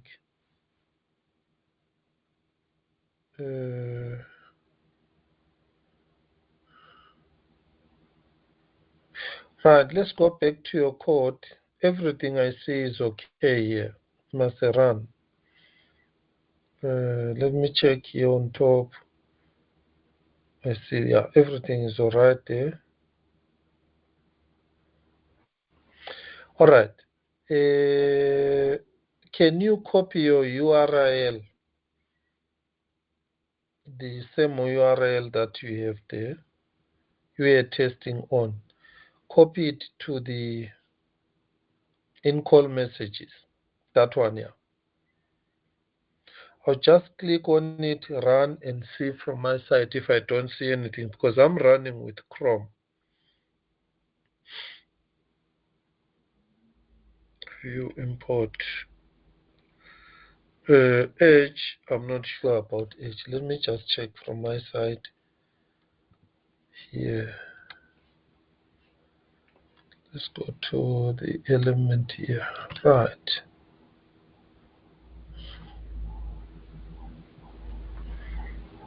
Let me see.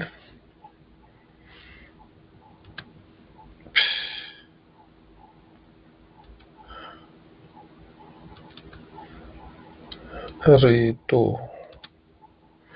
Okay, I'll try to check from my side here.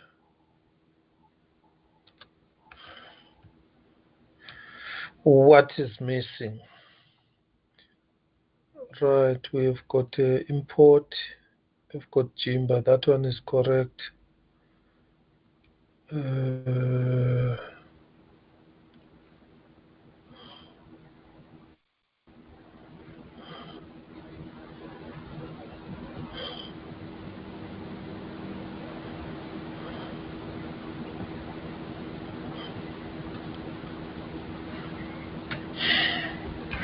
Even from my side here, it's not displaying anything from your file.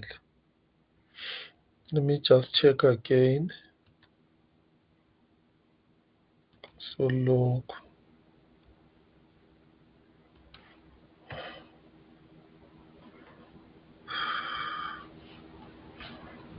Let me check the source code here, what I have. You have got alright, there is something missing that I see here on your script. I see something missing here. Can you see my screen? No, I can't see your screen, sir. Alright, But I'll I tell stop you. sharing. No, wait there. I'll send you what I see is missing. Okay. I'll send you what I see is missing. Right, you have got the JavaScript tab, JavaScript jQuery. There is something missing there. Let me send you the line that I see missing.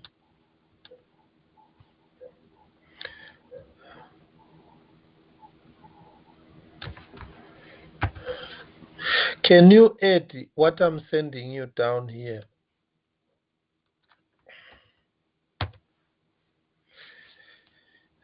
Head, and then that script type module. Copy it, go to your code. Alright, you have got end head there. Remove that end head on top of. Yeah, you can remove that one. Leave this below. The jQuery is alright. jQuery can be there. Then after that script, on top of import, paste those two. On top of import. Yeah, paste it there. Alright, do this. Copy your code and format it using this tool here so that we can see it properly. Click this link that copy all of it. Say Control A, Control X. No, only the JavaScript code. Only the JavaScript code. So leave out the script tag. So copy the JavaScript tag between the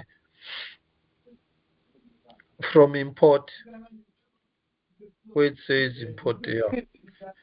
Yeah, select all of it just to format it so that it looks a little bit better.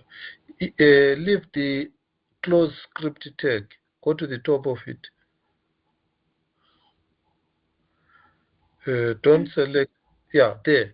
Cut. Control X.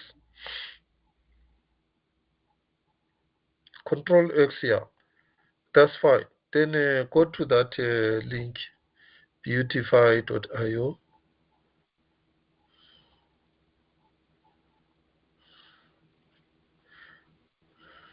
Yeah. Then you paste it there. Then click that green button, beautify code. Then now select all of it inside and cut it again. Control A, Control X. Control A, it will select everything. Then Control X, it will cut. Then go back to your, and then, then Control V. There you go. Now it's a little bit formatted. Save.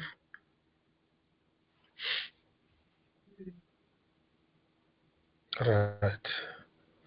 You test it there. I will test it from my side. I'll test it from my side also. I don't still see anything there. Let me see. Right now you've got the script tag, import.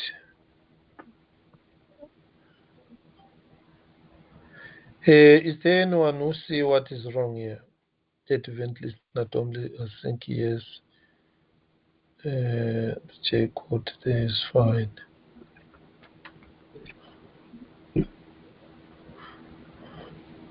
Right, I am seeing it's still not showing anything from my side.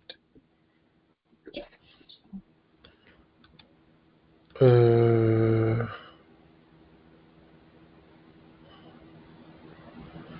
is an error somewhere on the, okay, there's the body and body doc type HTML head title. Let me check again. Script type, then a script type module. Is there an end tag for the script? There's an end tag. All right, let me do this to help you. I'm going to copy the one that I have, replace yours. Okay. Straight from your code. It must run. It means we are doing something wrong.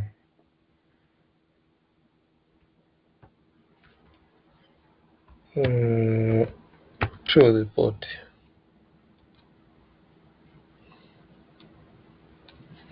Right. So I'll start from here to the body here.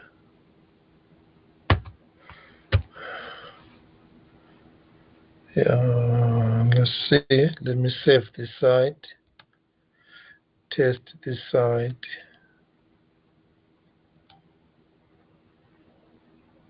Right, I see now where the error is. You do not have Helios in your JavaScript folder. Yes, you don't have Helios. You've got a... Right, I'm going to add the JS Helios. In your JS folder, you don't have Helios. So let me upload that Helios for you.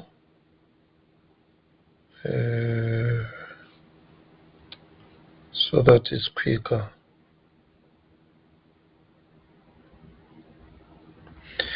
So libraries.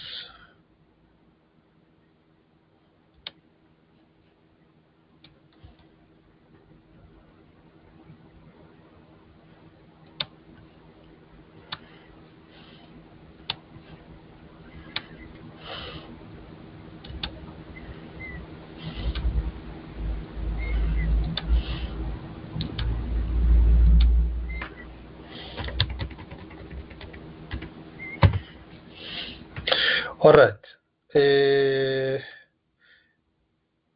Let me delete this so that it doesn't confuse you.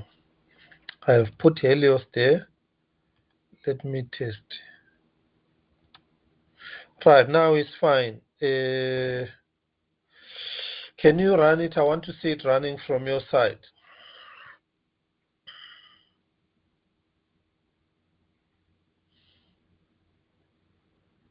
Yeah, perfect. Sorted now. Stop sharing so that I carry on with my side. There are some things that I want to explain. Thank you, sir. All right. If anyone also has got a problem, please feel free so that we fix it, so that we are able to run this where you are. So I'm sharing my screen from this side.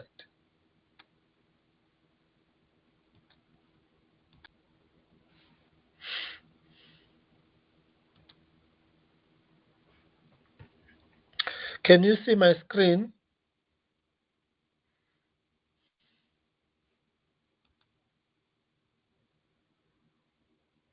Hello? Yes, we can see your screen. Here's my test. Right, let me close that part here. Right, back to where I was showing you people. This is my test file.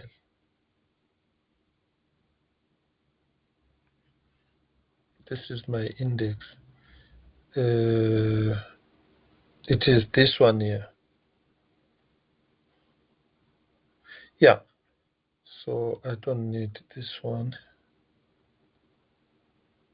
I need this one for you to see. Right. The problem which I was facing before, when this was not running, it was a cache issue. It was running a different file. So I cleared out my browser history and then I reloaded it. Now it's running. So let me run and show you. Okay, here there are two scripts. Here it is. So I want you to see very carefully how that helps a lot. When I run, look here now. I've got a lot of tests. Look at here, the test. Different numbers have been. It went up until number 93. 93. And you see, the moment I added more different ranges, now I've got 25 errors. Let's go back so that I explain it again. Pack, it means pack all your tests here. So when you are going to pack your test and test them with this range and with many different values, you don't need to write your JTest here on these functions. I've given you an example of this for. You can have this test pack where you put them here in another file and import this one. Or I prefer it, put it at the end here. Right, in this case, remember I said it must test each one 10, 10, 10, 10, 10. So I've got 1, 2, 3, 4, 4, almost 5 times 10. So let me take out this. Let us run the default one. Let's see how many we have. There we have. Now let us increase the number. This is what I want to show you, how you can increase the number. You add this option here, underscore T number, this one, onto the options here. And then assign it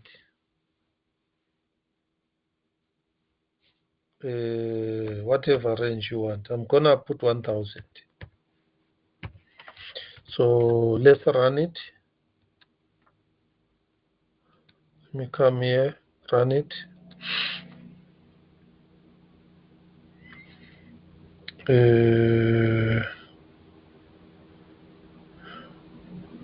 It didn't run 1000 times. Let me check the error. It's a small error, but what you want to see is this testing each 1,000 times.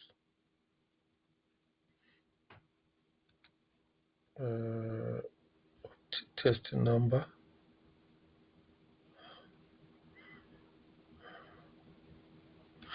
All right. Some of these things, when you are testing them, maybe you test them in a wrong way. They don't do what you are expecting. Right. Optimax here, test number 2000. Supposed to run 2000. Here's a default. There is the default 2000.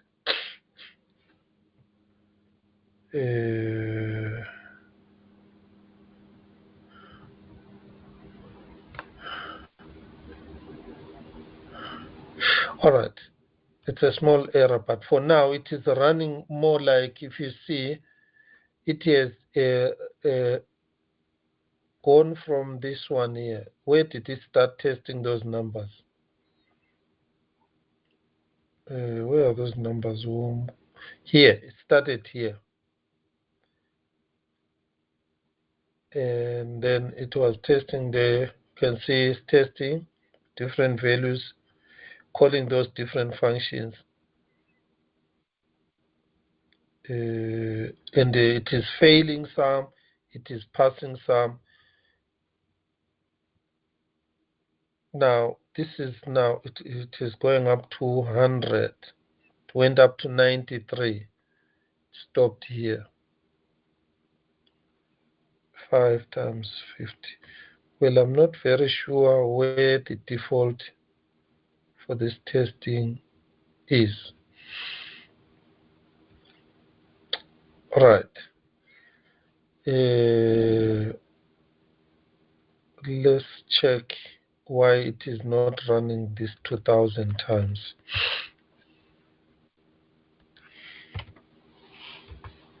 Okay, oh yeah. Okay, all right. It is running 20 times each. That is why we have 100. So the default here is 20. Opt.test number. So we're supposed to overwrite this here. All right, I will do it manually here, put it 2000. What's supposed to happen here is I'm supposed to overwrite this. See this part here. There's an error. Oh yeah. The reason why this was not overwriting is because fine here I've changed it. I'll make it 10,000 so that you see 10,000. The reason why this is not running here, I didn't edit here. So I'm supposed to add this opt number here.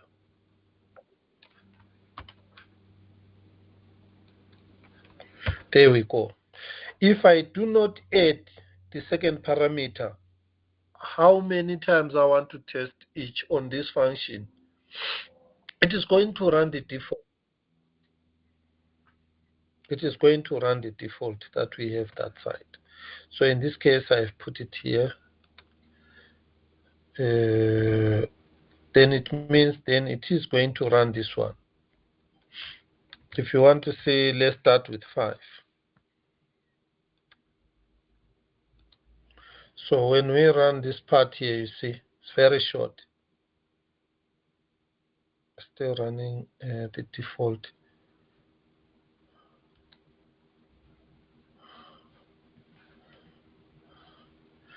It could also be I'm running on another cache. So let me run it again. Let's see.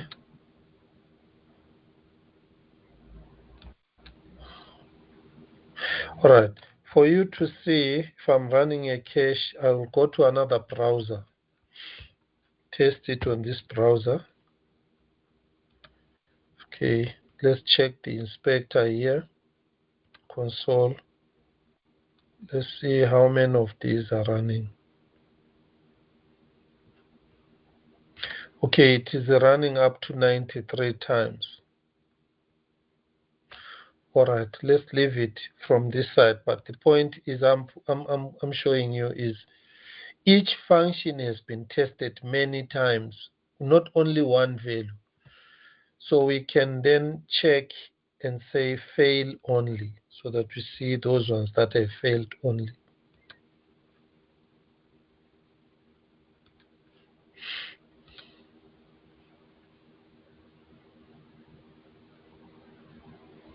Oh yeah, sorry, I'm running wrong file. That is why I'm not seeing my results. I'm supposed to run this one here. I've got another file called test. That's why the changes that I'm making, I'm not able to see them. Sorry for that. So I'm running a test, which is right. Now I'm running the right file here. index day. Right. On this file here, I have to correct it.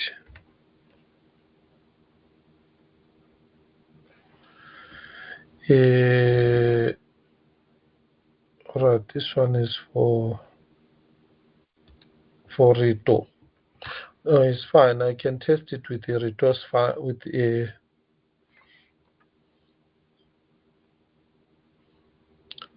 Alright, let's go. Let me correct this.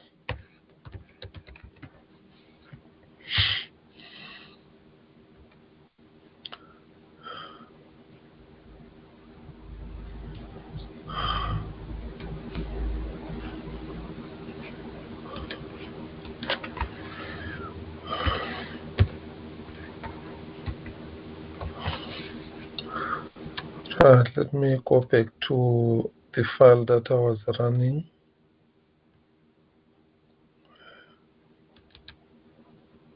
Which is this one.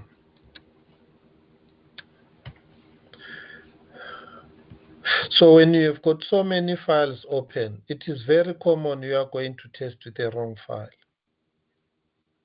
So that is exactly what I'm doing here. You can see I'm testing with the wrong file, completely wrong file. So let me correct that.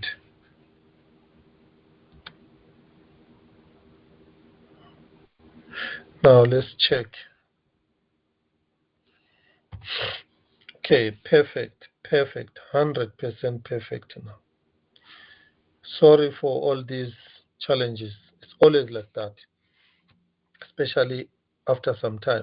Let me get back to the point that I was showing you about testing your functions with multiple values using this JMBA pack. Right, I've got 5 functions here, these ones. Then I pick them here. For each function, I use the G random number, generate random number, and give it a range. After giving it a range, then the next thing, I call this one J.tricks. This is for, it will loop through all these, the number of times that I specify here. In this case, I specified 2000. So each function is going to be given 2000 random numbers. And then this is why you have got an output. It has ran up to 12,000. See, it has ran up to 12,000. So let's go back. All right, let me close this one so that I don't make a mistake. Let me close this one again. This is where I must change. Let me go back again here. This was 2000. Now I'm going to make it 20,000. So here you are stress testing now to see can a certain memory handle this. Let's run it. Now look. It is not freezing. There it went and produced test up to 128,000. Look at this. 128,980 different tests calling this. Now, how many errors do I get when I make it 20,000 different random tests for each function? How many errors do I get? And here I say run errors only. So let's make this one 0. Object 0. Test, yes. Let's have fails only. Actually, it was running failing only. Do you see? You were not even seeing the passes. There it is. So it is only showing you the failing. The pass is not showing you. So, and when you check down here after running at this particular moment, that is where it stops. This is where again now you can check your memory. Which memory, and check your CPUs after calling it like that. Of course, my computer has got big memory.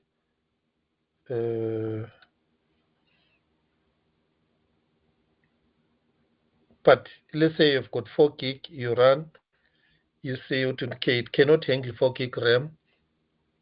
It has got one processor, how many cores, cannot handle that.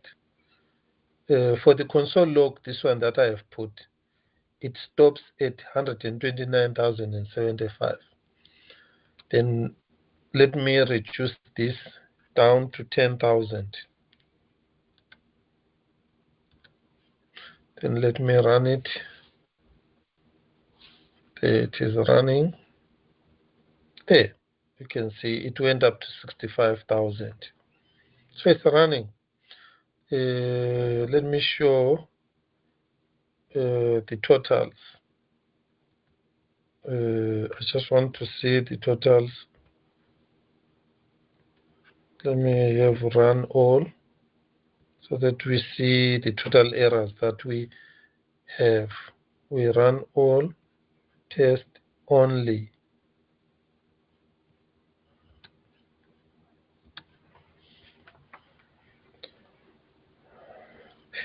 Right, there we go. I've got 24,445 fails. Right, if I switch this off so that I will see the passes and failures, so that you see which value ranges are passing. You see now the green is coming back. There we are. So you can see which functions are passing, which functions are failing. Now, when you look at the ones that are failing, where you are expecting a negative number, you don't get the negative number. It tells you I'm expecting 200 but got this number. Didn't get that number. Let's get back. Any questions from your side? I've got 4 people left. Mpo, Spesihle? Any questions? I've got only few people left now. No, so far no questions, sir. Rito, any question?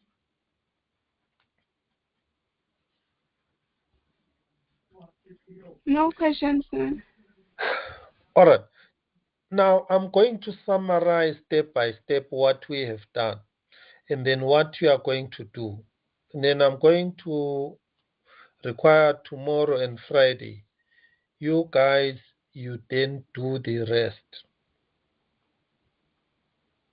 And then so that over Saturday and Sunday, I select the best out of the code that we have written.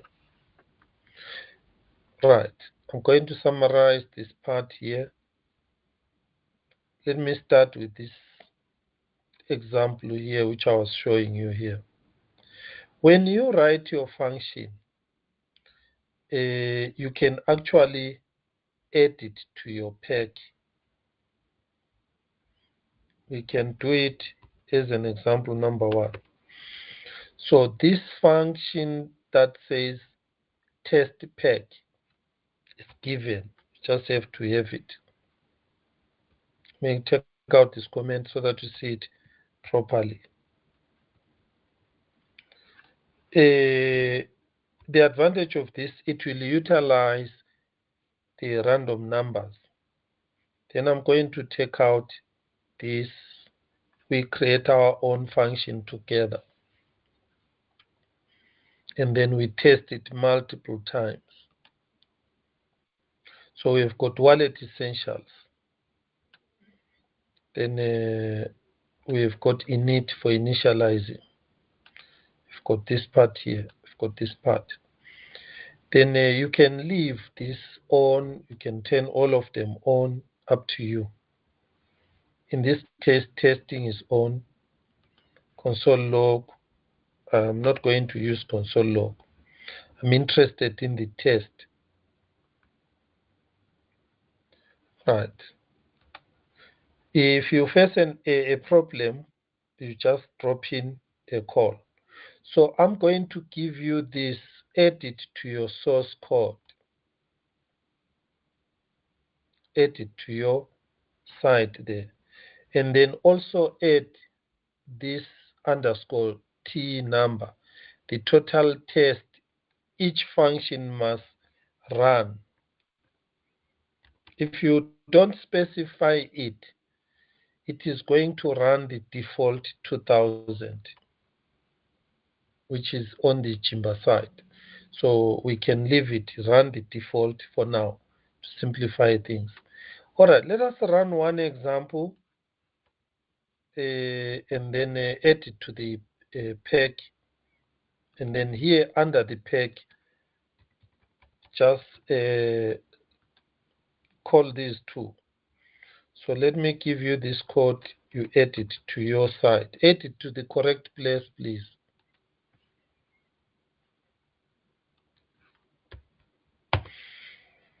Right, there we go. Copy it, add it to your code. Const test peg. So the name test peg, I gave it myself. You can change it to another, but make sure when you call it under J, inside J.tricks, you call it the correct function. I called it test peg. It's a peg of different tests. And then each test in the peg is going to be tested with the random values by Jimba. How many times? By default. The default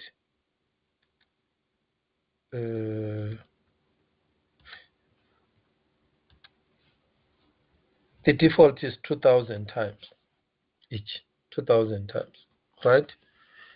Let us do a very simple function on top here.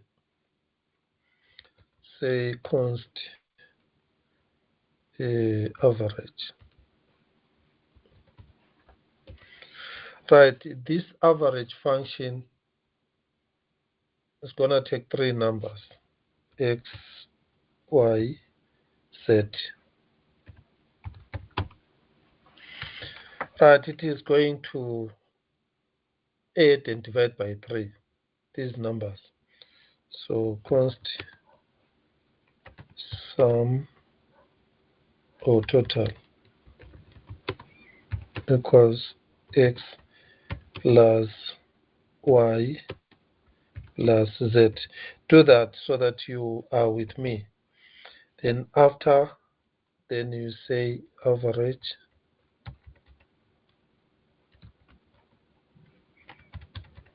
You can say const answer. Then you take the total, divide by 3 numbers. It's going to have some decimal somehow, depending on what number you add there. Let's leave it like that. Let's return the answer.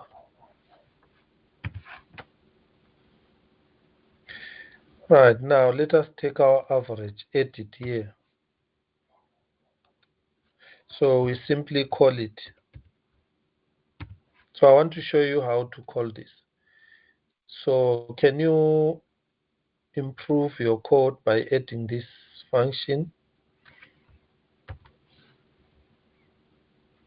Let me add it for you. I'm spoon feeding you a lot, but I think on your own you are going to manage.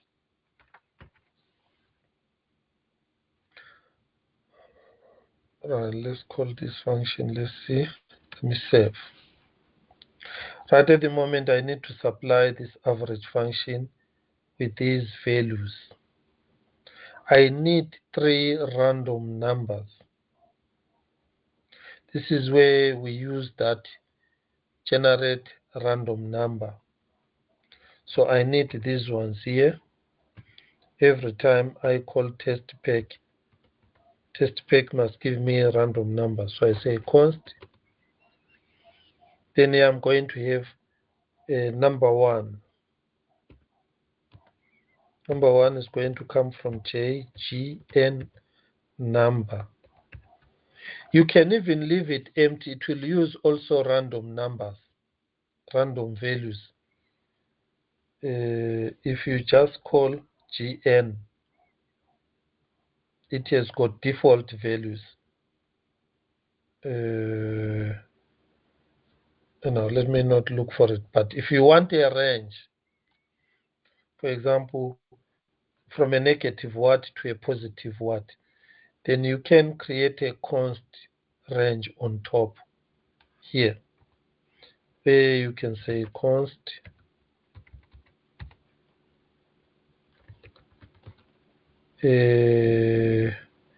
low, then we give it, let's say, minus,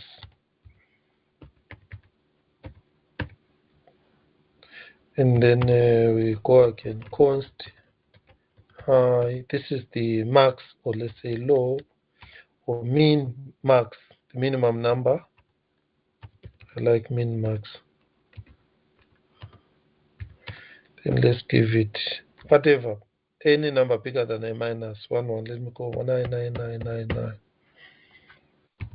So those two min max are the ones that you pass on to this generate random number. The minimum value is minus and then max. This gives me the number 1, which is equal to the x here.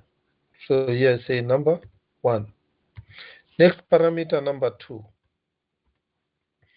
So I can chain here and say number 2 is going to be equal to j dot gno. Then I pass in again min max. Let me also add number 3.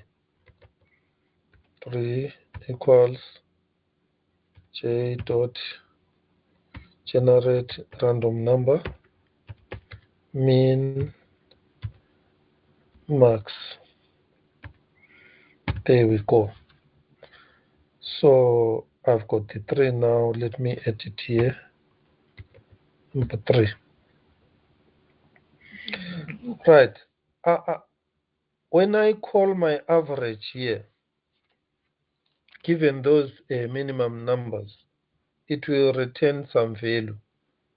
So I say const avg answer. This is the value where I am going to test. Then I come here.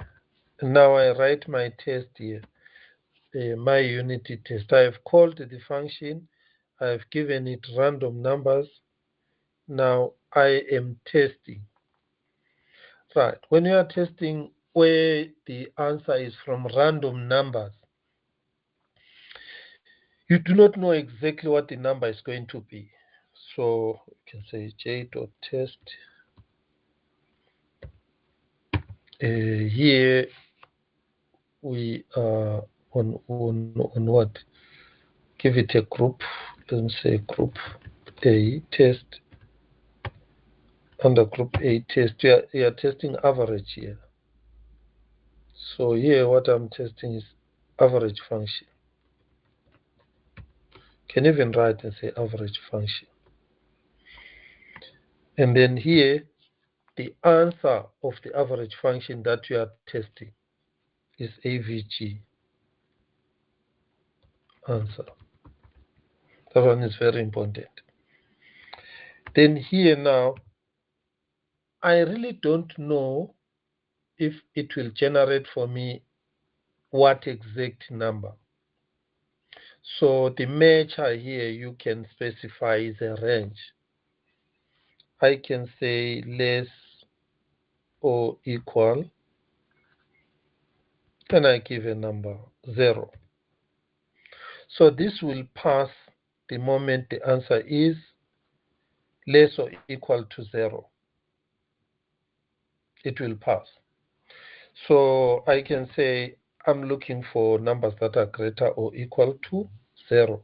Positive numbers only. but big numbers. So the moment here a negative number is generated in supply, this will fail. So let's test it.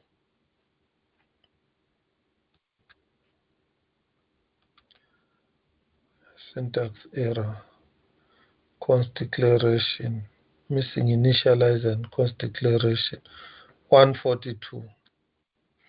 This should be a small error. Oh yes, remember here I need to specify function. Let's fix that. Let's run it. I can't say const function. I just need to say function.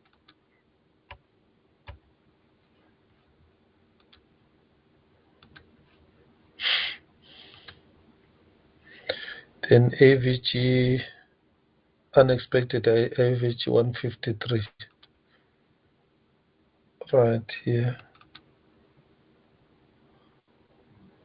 There is a T missing there. I think some of you that side, you are seeing all these errors that I'm making. Right, there we go. So what I want you to see, everything passed. Okay, I'm happy. Everything passed here. As one function, everything passed. So all the values that I got are positive numbers.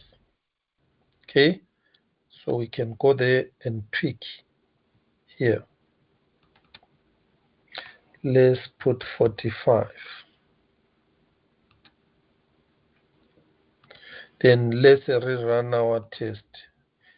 Right now, what do you see? Everything fails. By just tweaking the marks, everything fails. Now let's give it fair. Let's say minus 45 plus 45.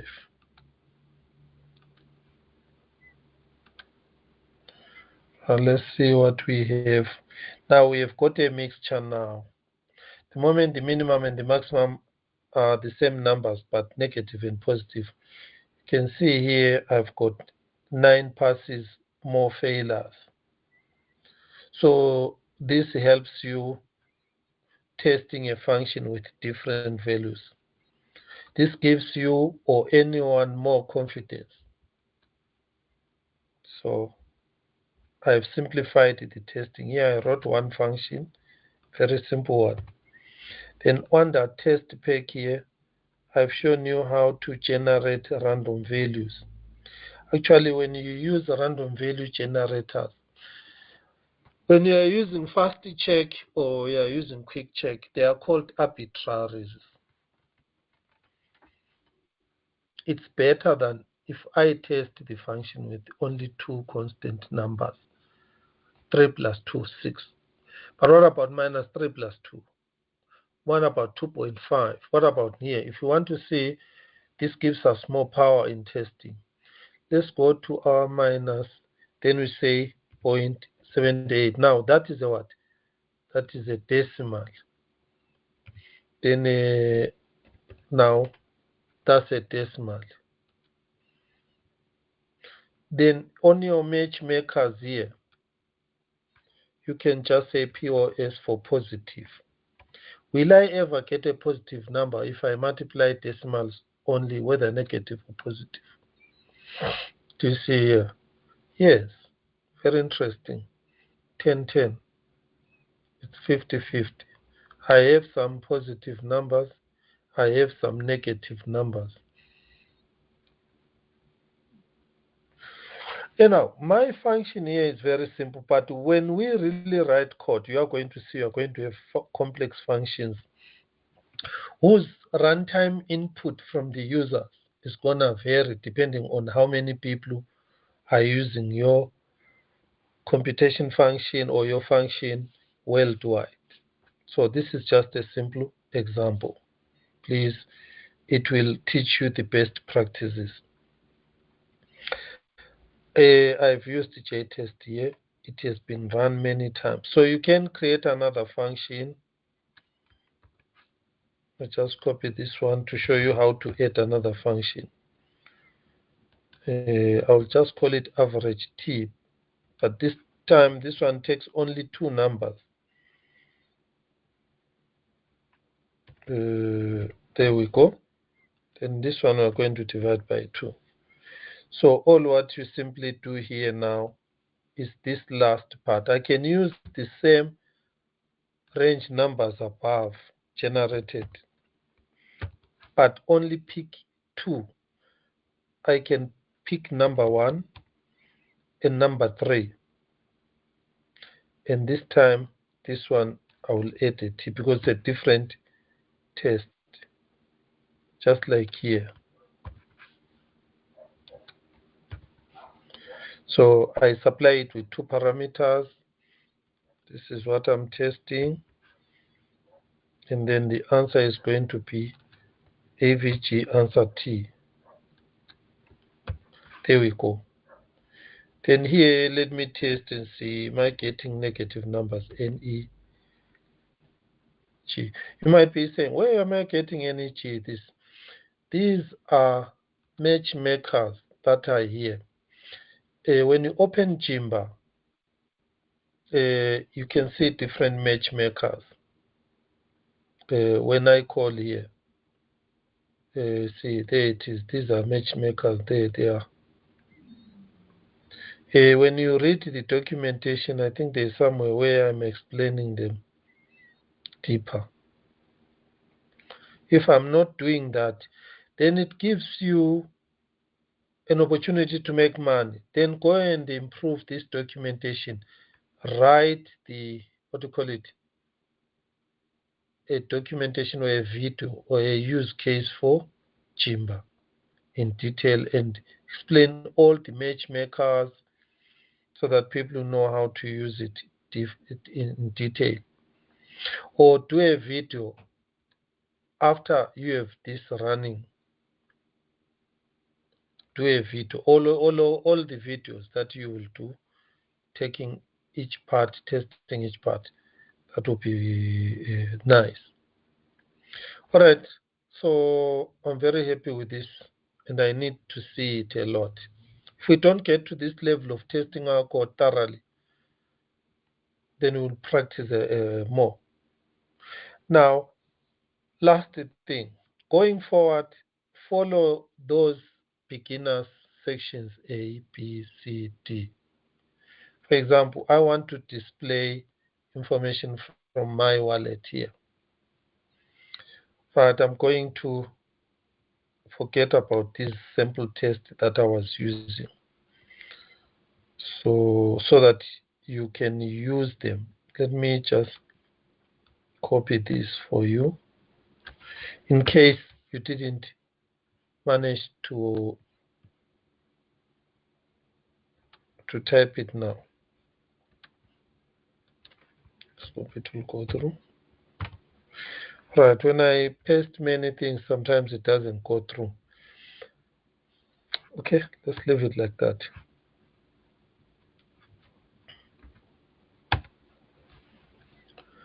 All right.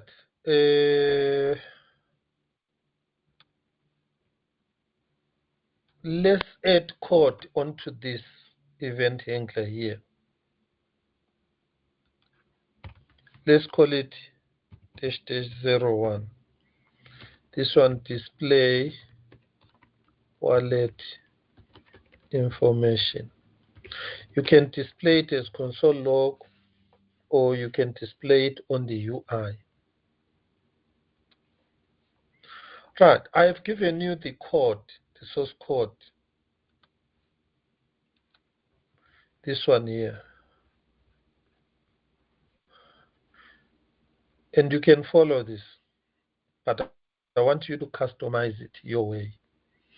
You need to call this show wallet data, and then you give it this. And then this part is always the same. Then this show wallet data is going to display the information. This is where you need to earn marks by customizing this function. going to give you examples so that you see the various options of doing that. So I'm going to call it here.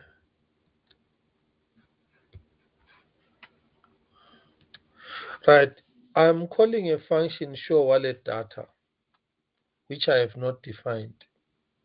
So I must expect an error, must crash.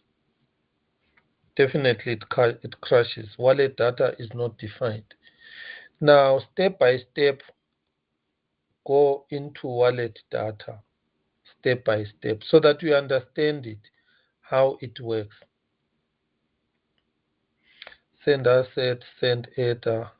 Where is wallet data? There is wallet data. So here is my first part of wallet data.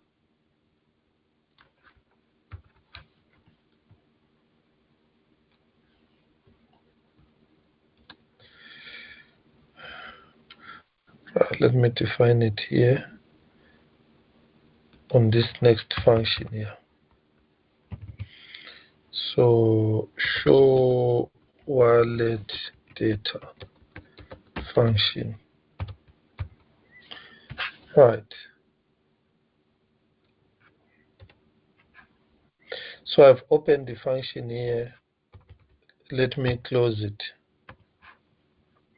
So you can see here I've got this wallet.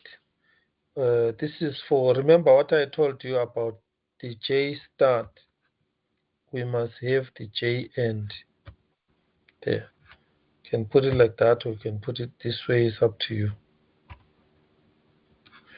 Then let's have the insight of displaying wallet data. Right, let's go to the function. Right, the first thing is we need an array. You can see this array. Then we are pushing some stuff into here. That is my way of doing it. Might not need to do that. So with the wallet data, you need number one, the UTXOs. So let's start with the UTXO here, this one.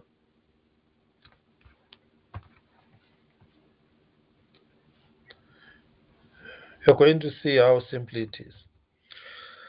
Right, I have used this wallet data.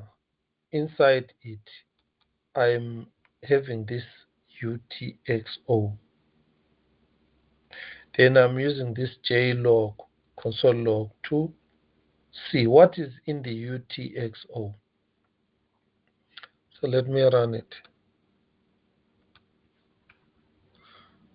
Let me make sure the O is on. Yeah, because I'm using the console log.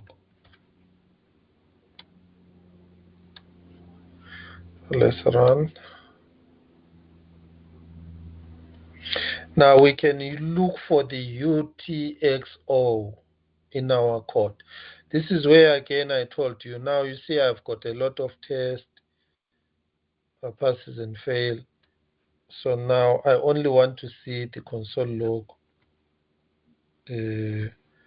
So I can switch off the test so that I only see the console logs. Let's get back here. Pause. All right, because I switch off the test. So let's keep the test.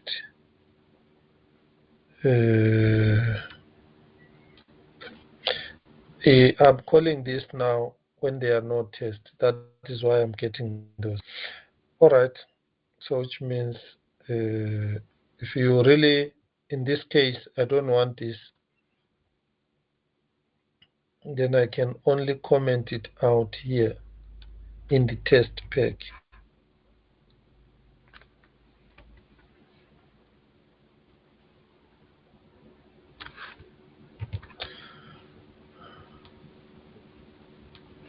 Let me run. Yeah, I'm interested in this line where I want to display wallet data. So I've said wallet data, give me UTXO. In Cardano, value ADA, tokens, NFTs, they are on containers called UTXOs. So now let's check the UTXO, what it is. So this is where you come step by step. You see UTXO, you open, there are two UTXOs.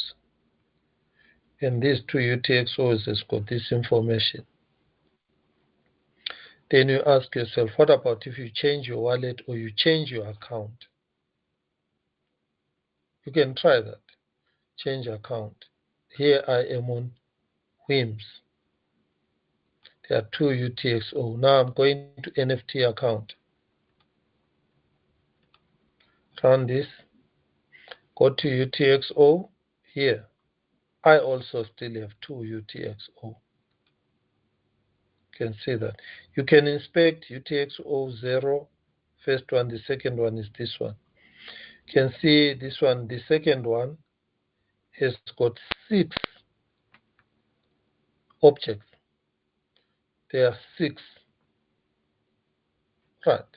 So let's check if we change again this account. Let me go to admin. Let me run it. Let me go to UTXO. Now when you check, 0 is 2, 1 has got 3. See, these are the values from the wallet. Okay, you get marks. See, now we have UTXOs. What we need the total ADA, number 1. We need the NFTs on those UTXO. Right, play around this way. You've got UTXOs there, which are an array. Pick one. You saw it is in a collection with collections inside, array with arrays inside. So there was 0, there was 1. I can go with 1. Then on 1, there were 3. I can take the first one, 0. Let's run it so that see UTXO what it gives you. Right.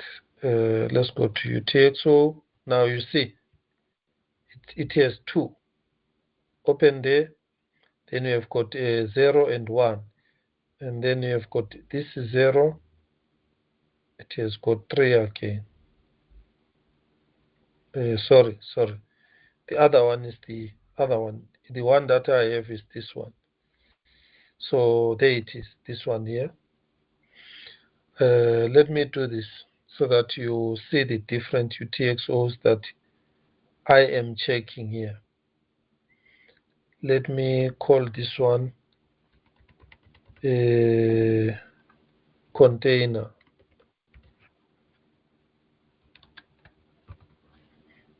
Then me log container.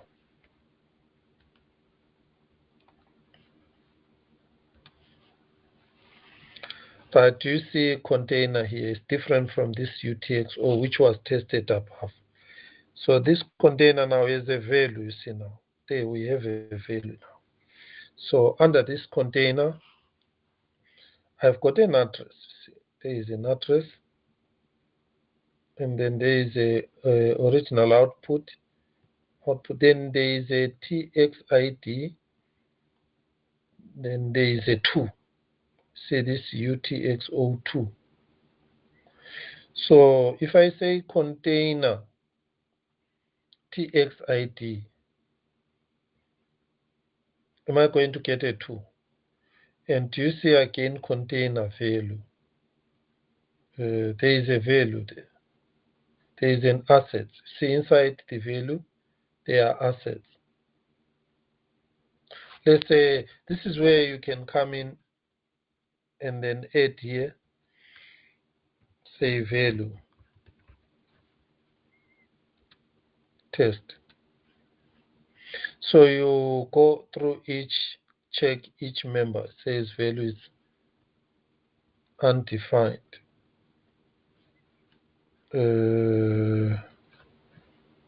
let me make it a small v.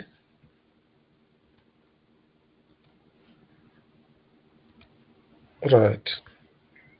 Now we have got a value there, container value. I want you to see now, I've got Loveless, which is a Helios integer. It's a number now. Now I can call Loveless, value.loveless. I must get the Loveless. And then I've got assets there. You can see that if I say assets, you can open that to see more values of the members. Like for example, assets. I've got the minting policy hash. There's nothing. In n types 0. But what about Loveless? Loveless here, they have a number. You can see I've got that value there. So now let us call Loveless. Add this value dot Loveless. Let's run.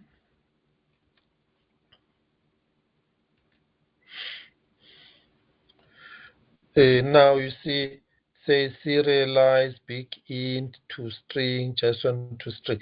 When you see this error, all what it is saying is you've got a number, just convert it to a string, use dot to string. This is a JavaScript casting function.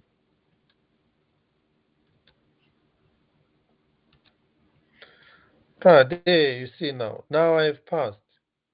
Now I've got the Loveless from this. I've taken one UTXO and pulled out the test data from one UTXO. But remember, there are many UTXOs. So there are many.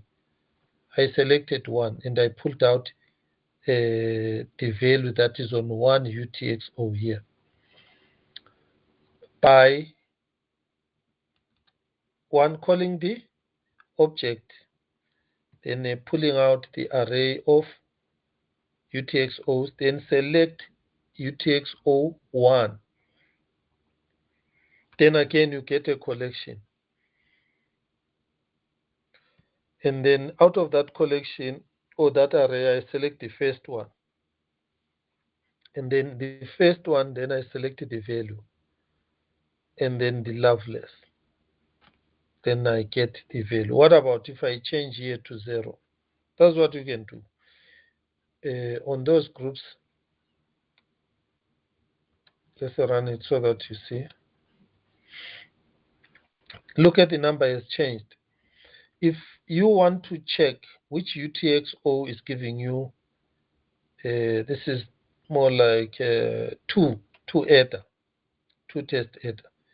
See, this shows you where you are, so that you understand how you are retrieving your values from these nested collections. Right, I've got two UTXOs. I've got UTXO 0, but this UTXO 0 is a collection, okay? I've got 1. So when I say 0, I'm here. And then on this one, when I say 0 again, I get this part here. So when I go to this value, you see I'm getting that 2, this part 2. So here is the way to retrieve that. I can give you this so that you can practice with it. Here I've retrieved a value from one UTXO. I can send it to you here. Let's hope this time is going to send, because sometimes it doesn't send. Yeah. So you might have problems with, okay, I've got collections of collections, array in arrays and groups of arrays in arrays. That is what makes Cardano blockchain very scalable, because it can contain millions and thousands of different tokens without it hitting a limit. What about if you want to retrieve assets? Right, you can try to change this you say value dot assets. Let's run another one here. This is one example. So I'm going to change Loveless, because when you see here input, output, then you see here you've got value, assets, value, Loveless. So under assets, do you see there are assets there? There they are, assets. And these assets again, look at them. They are an array. They are an array of assets. So you can dump this array of assets by calling assets instead of Loveless. But then you need to know here it's array of assets.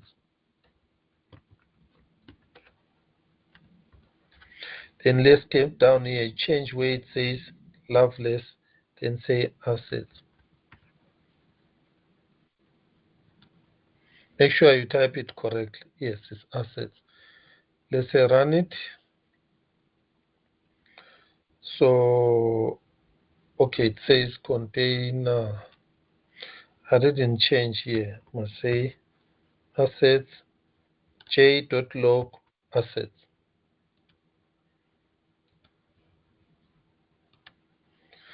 Right, look here now.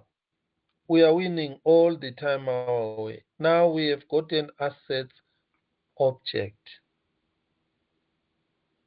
It is an array of objects inside. Now you can go in and say, do more. Let's take out this to string. Select the first one. See assets. Let's see what it gives us. Undefined.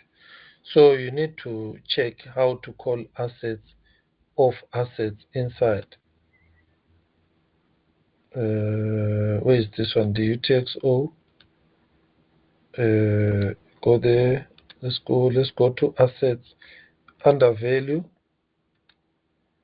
Then you say assets, and then these assets, you can see they're an array. They go array, and each array has got two values. Okay, I have the code here to help you get it into a human readable way.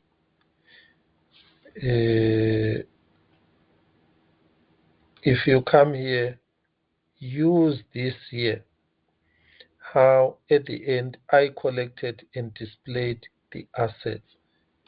See here, I've got an array of assets. I used map. Then for each asset, then I collected the token hex name, the token name, token quantity. Like this, I used this. You can run this first as it is, then go around bit by bit, tweaking it, making it yours. Right. Here, look, is assets. I used this object dot values, UTXO. Then I say value assets. Then I used this dump to really get the assets. So let's do this so that you see how it works. You just copy this onto this part here, because you want it in a human readable way. So object.values, this is JavaScript where you are extracting values from an object. An object in JavaScript has got key value pairs. So object.keys, it will give you the keys. But I'm calling it twice here. That's what makes it a little bit complicated. Why? Because you've got too many nestings of these objects. Right, this UTXO0, it could be this one here. Then we've got this. Let's see what this gives you. under this value, I said assets dump. Okay, let's look at what it will give us.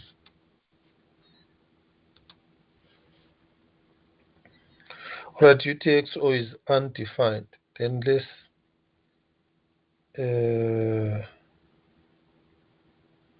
await data UTXO. Still spelling error. Right, let me have two of them.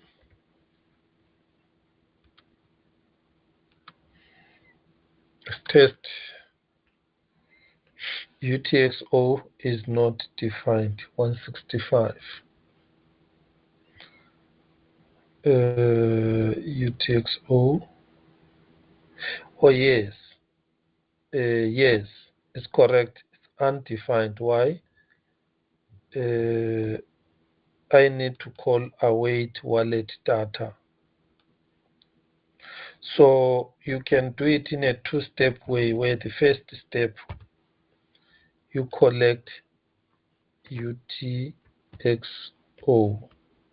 I give it underscore. Then you collect it from here.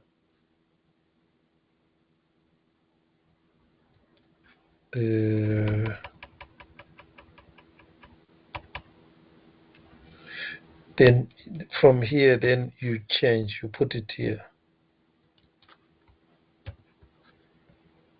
Take out this.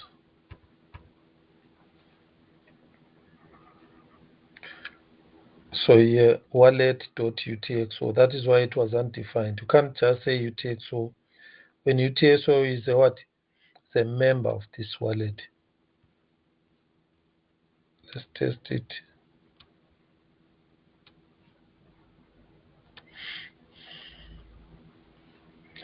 Right, assets is not defined.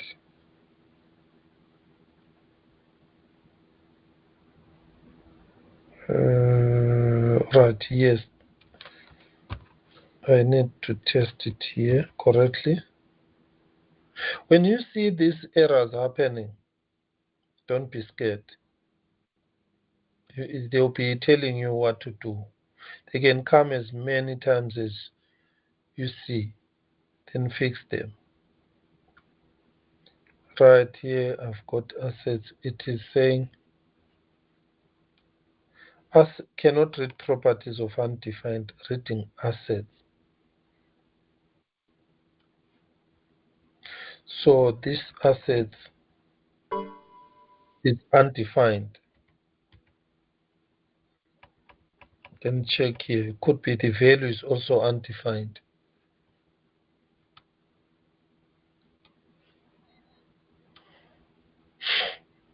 Right, you can see this asset is undefined. So that is why that asset was throwing in error.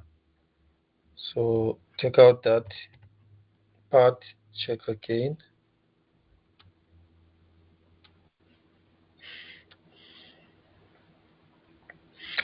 Right, still failing.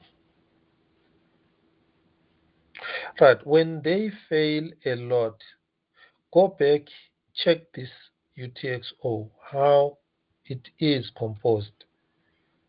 So you open this UTXO,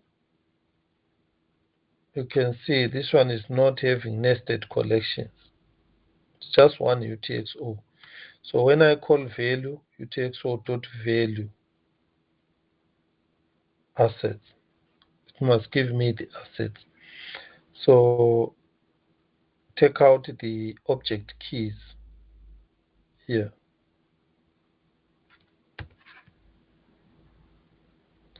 And then here, just say dot value.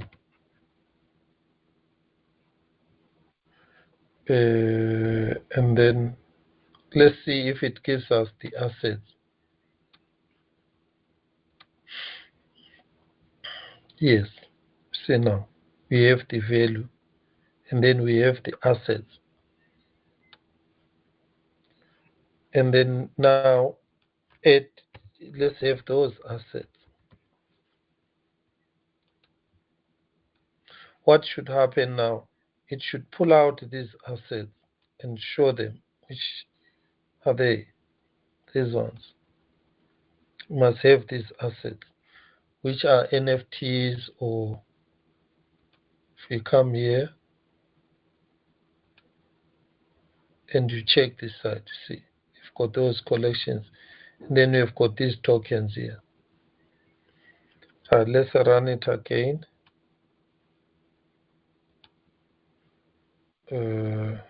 Says cannot read properties of narrating UTXO.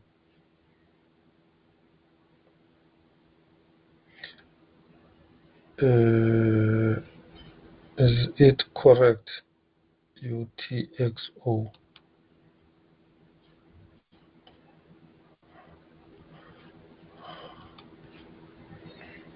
Let me check again.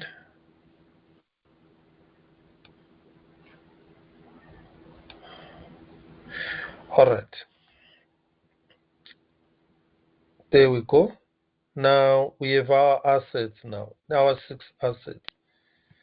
Now once we have got our 6 assets, I think we have made a lot of progress there. Let's add that dot dump and see what it will give us. Right, you might ask me, how am I going to know now I must have dump, I must have to string, must have... I've given you the code. When you run it, it will run. Then from there, you can check, oh, I used this here to get that. So look at what dump does now.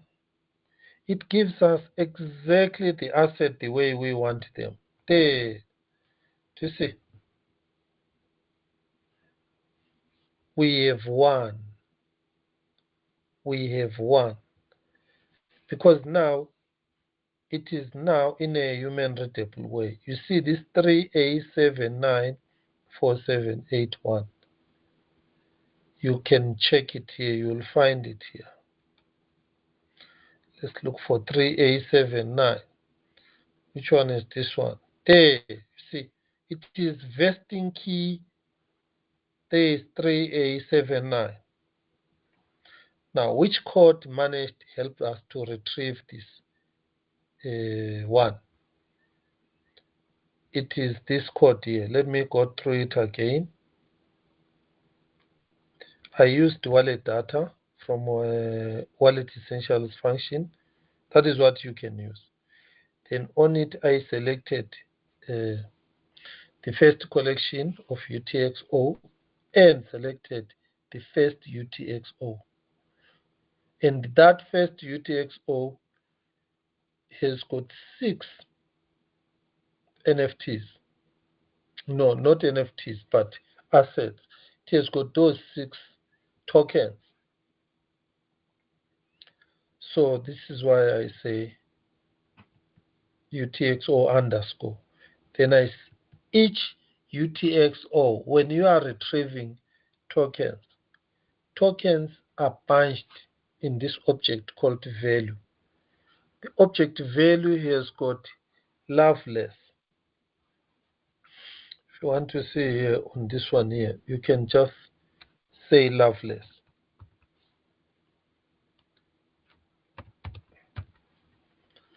Instead of saying assets here, instead of saying dump, say Loveless. The moment you say Loveless, now it's a number, Loveless. And remember, because it's a number, it is an H, it's a big int, you must say to string so that it displays that number as a string on the console log. The assets has already been declared. Okay. So the second one here, I'll just say Loveless. There is 1 million Loveless in one test header. So you can divide this by 1 million and get the actual header that you want. You can do this 2, 3, 1, 2, 3.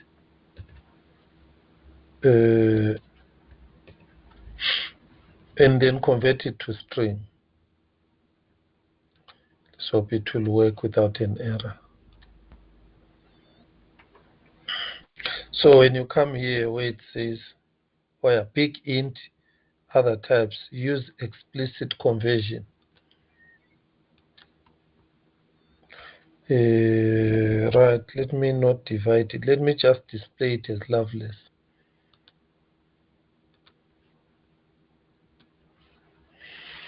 Okay, there we go. It is saying assets. I need to change the JLog here to asset, to Loveless.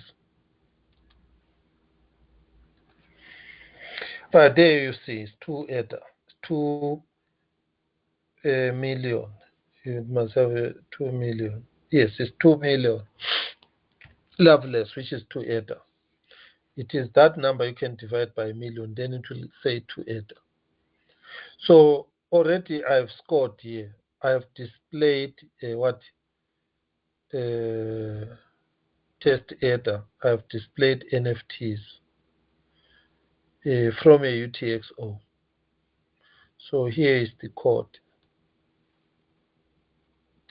But you can still follow the code that I supplied there. It will still work.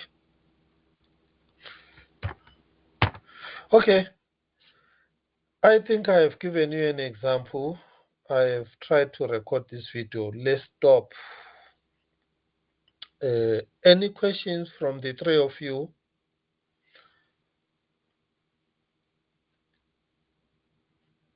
So you have tomorrow and Friday now to answer those questions. I've shown you, you'll be extracting information from here. You don't need all this here. I made it into many different areas which you don't need. You can run this as it is here to see what it displays. You can run this as it is, then it will display that information, all of it.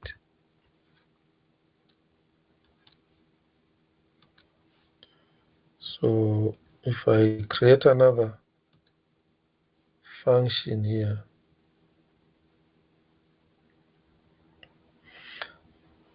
all right, I was having a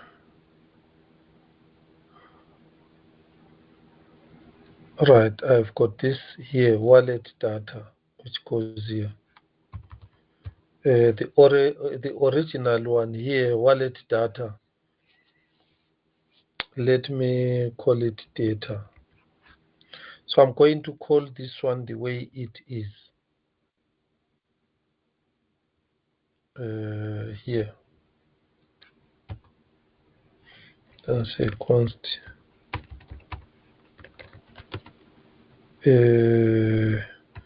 Display data. Await. Then I call this function here. Can copy this. Then we can give it this. Then in here, we need this part here. We only pass those two parameters. Let me pass them in a different way. I can pass this wallet data. The minimum ADA, I can say 3 ADA. 3 ADA is 3 million. 3, 1, 2, 3, 1, 2, 3. So let me run. What I want to see is this display ADA. Let's see what we will get. I'm expecting to see something here. Things run very well.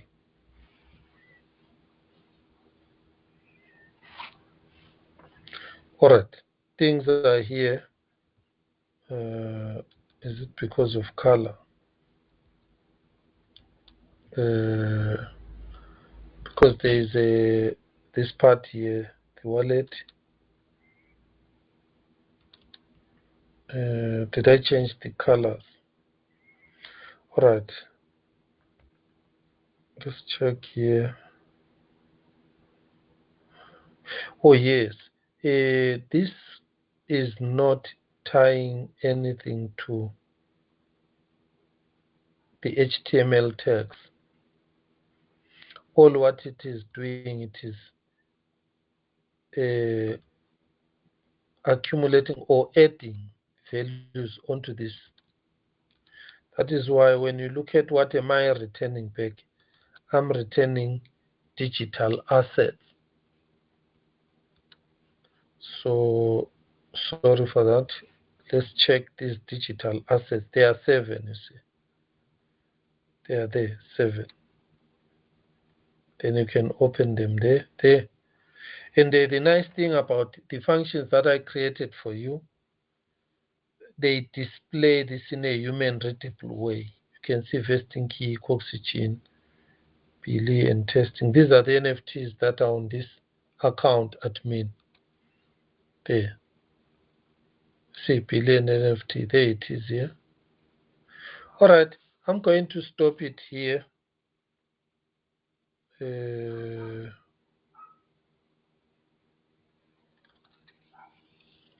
What am I doing? Oh, I didn't change this. Because now it's like I'm running a wrong file. Let me correct this.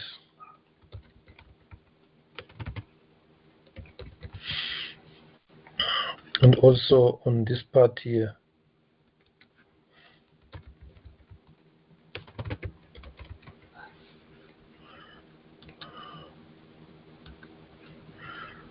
So that it makes sense. Yeah, here it makes sense now.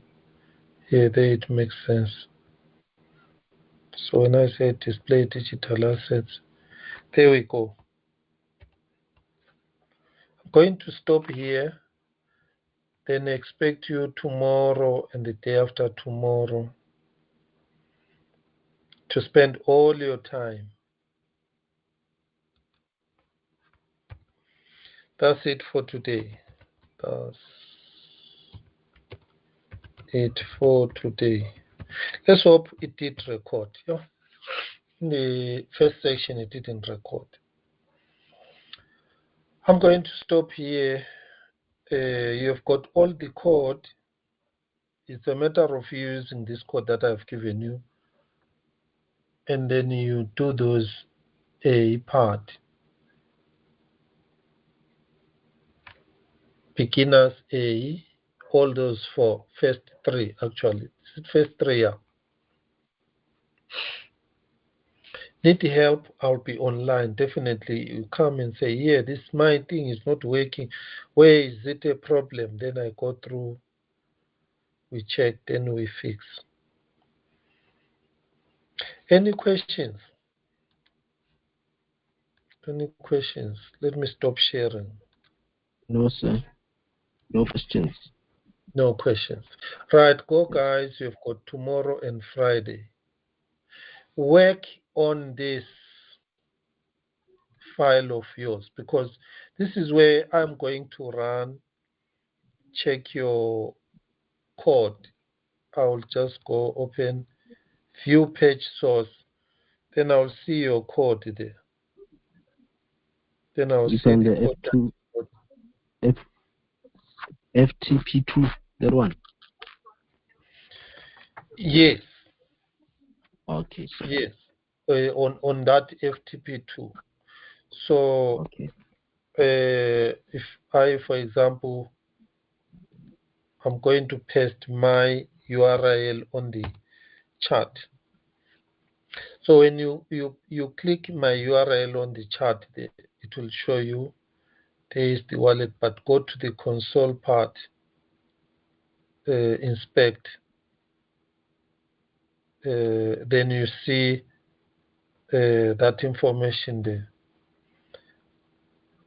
And then if it can display on the UI, that will be awesome, because you see, I've got the address there, short address. I've got the Loveless, I've got the assets, then I can tie them to those, get elements by ID, whatever, and display and supply that part. If you look at the examples that I have, you will say, oh, this is how I tie this to this part. I think I've given you everything. Let me hope this video was recording. Okay, let me stop and see if this recording did work. Right.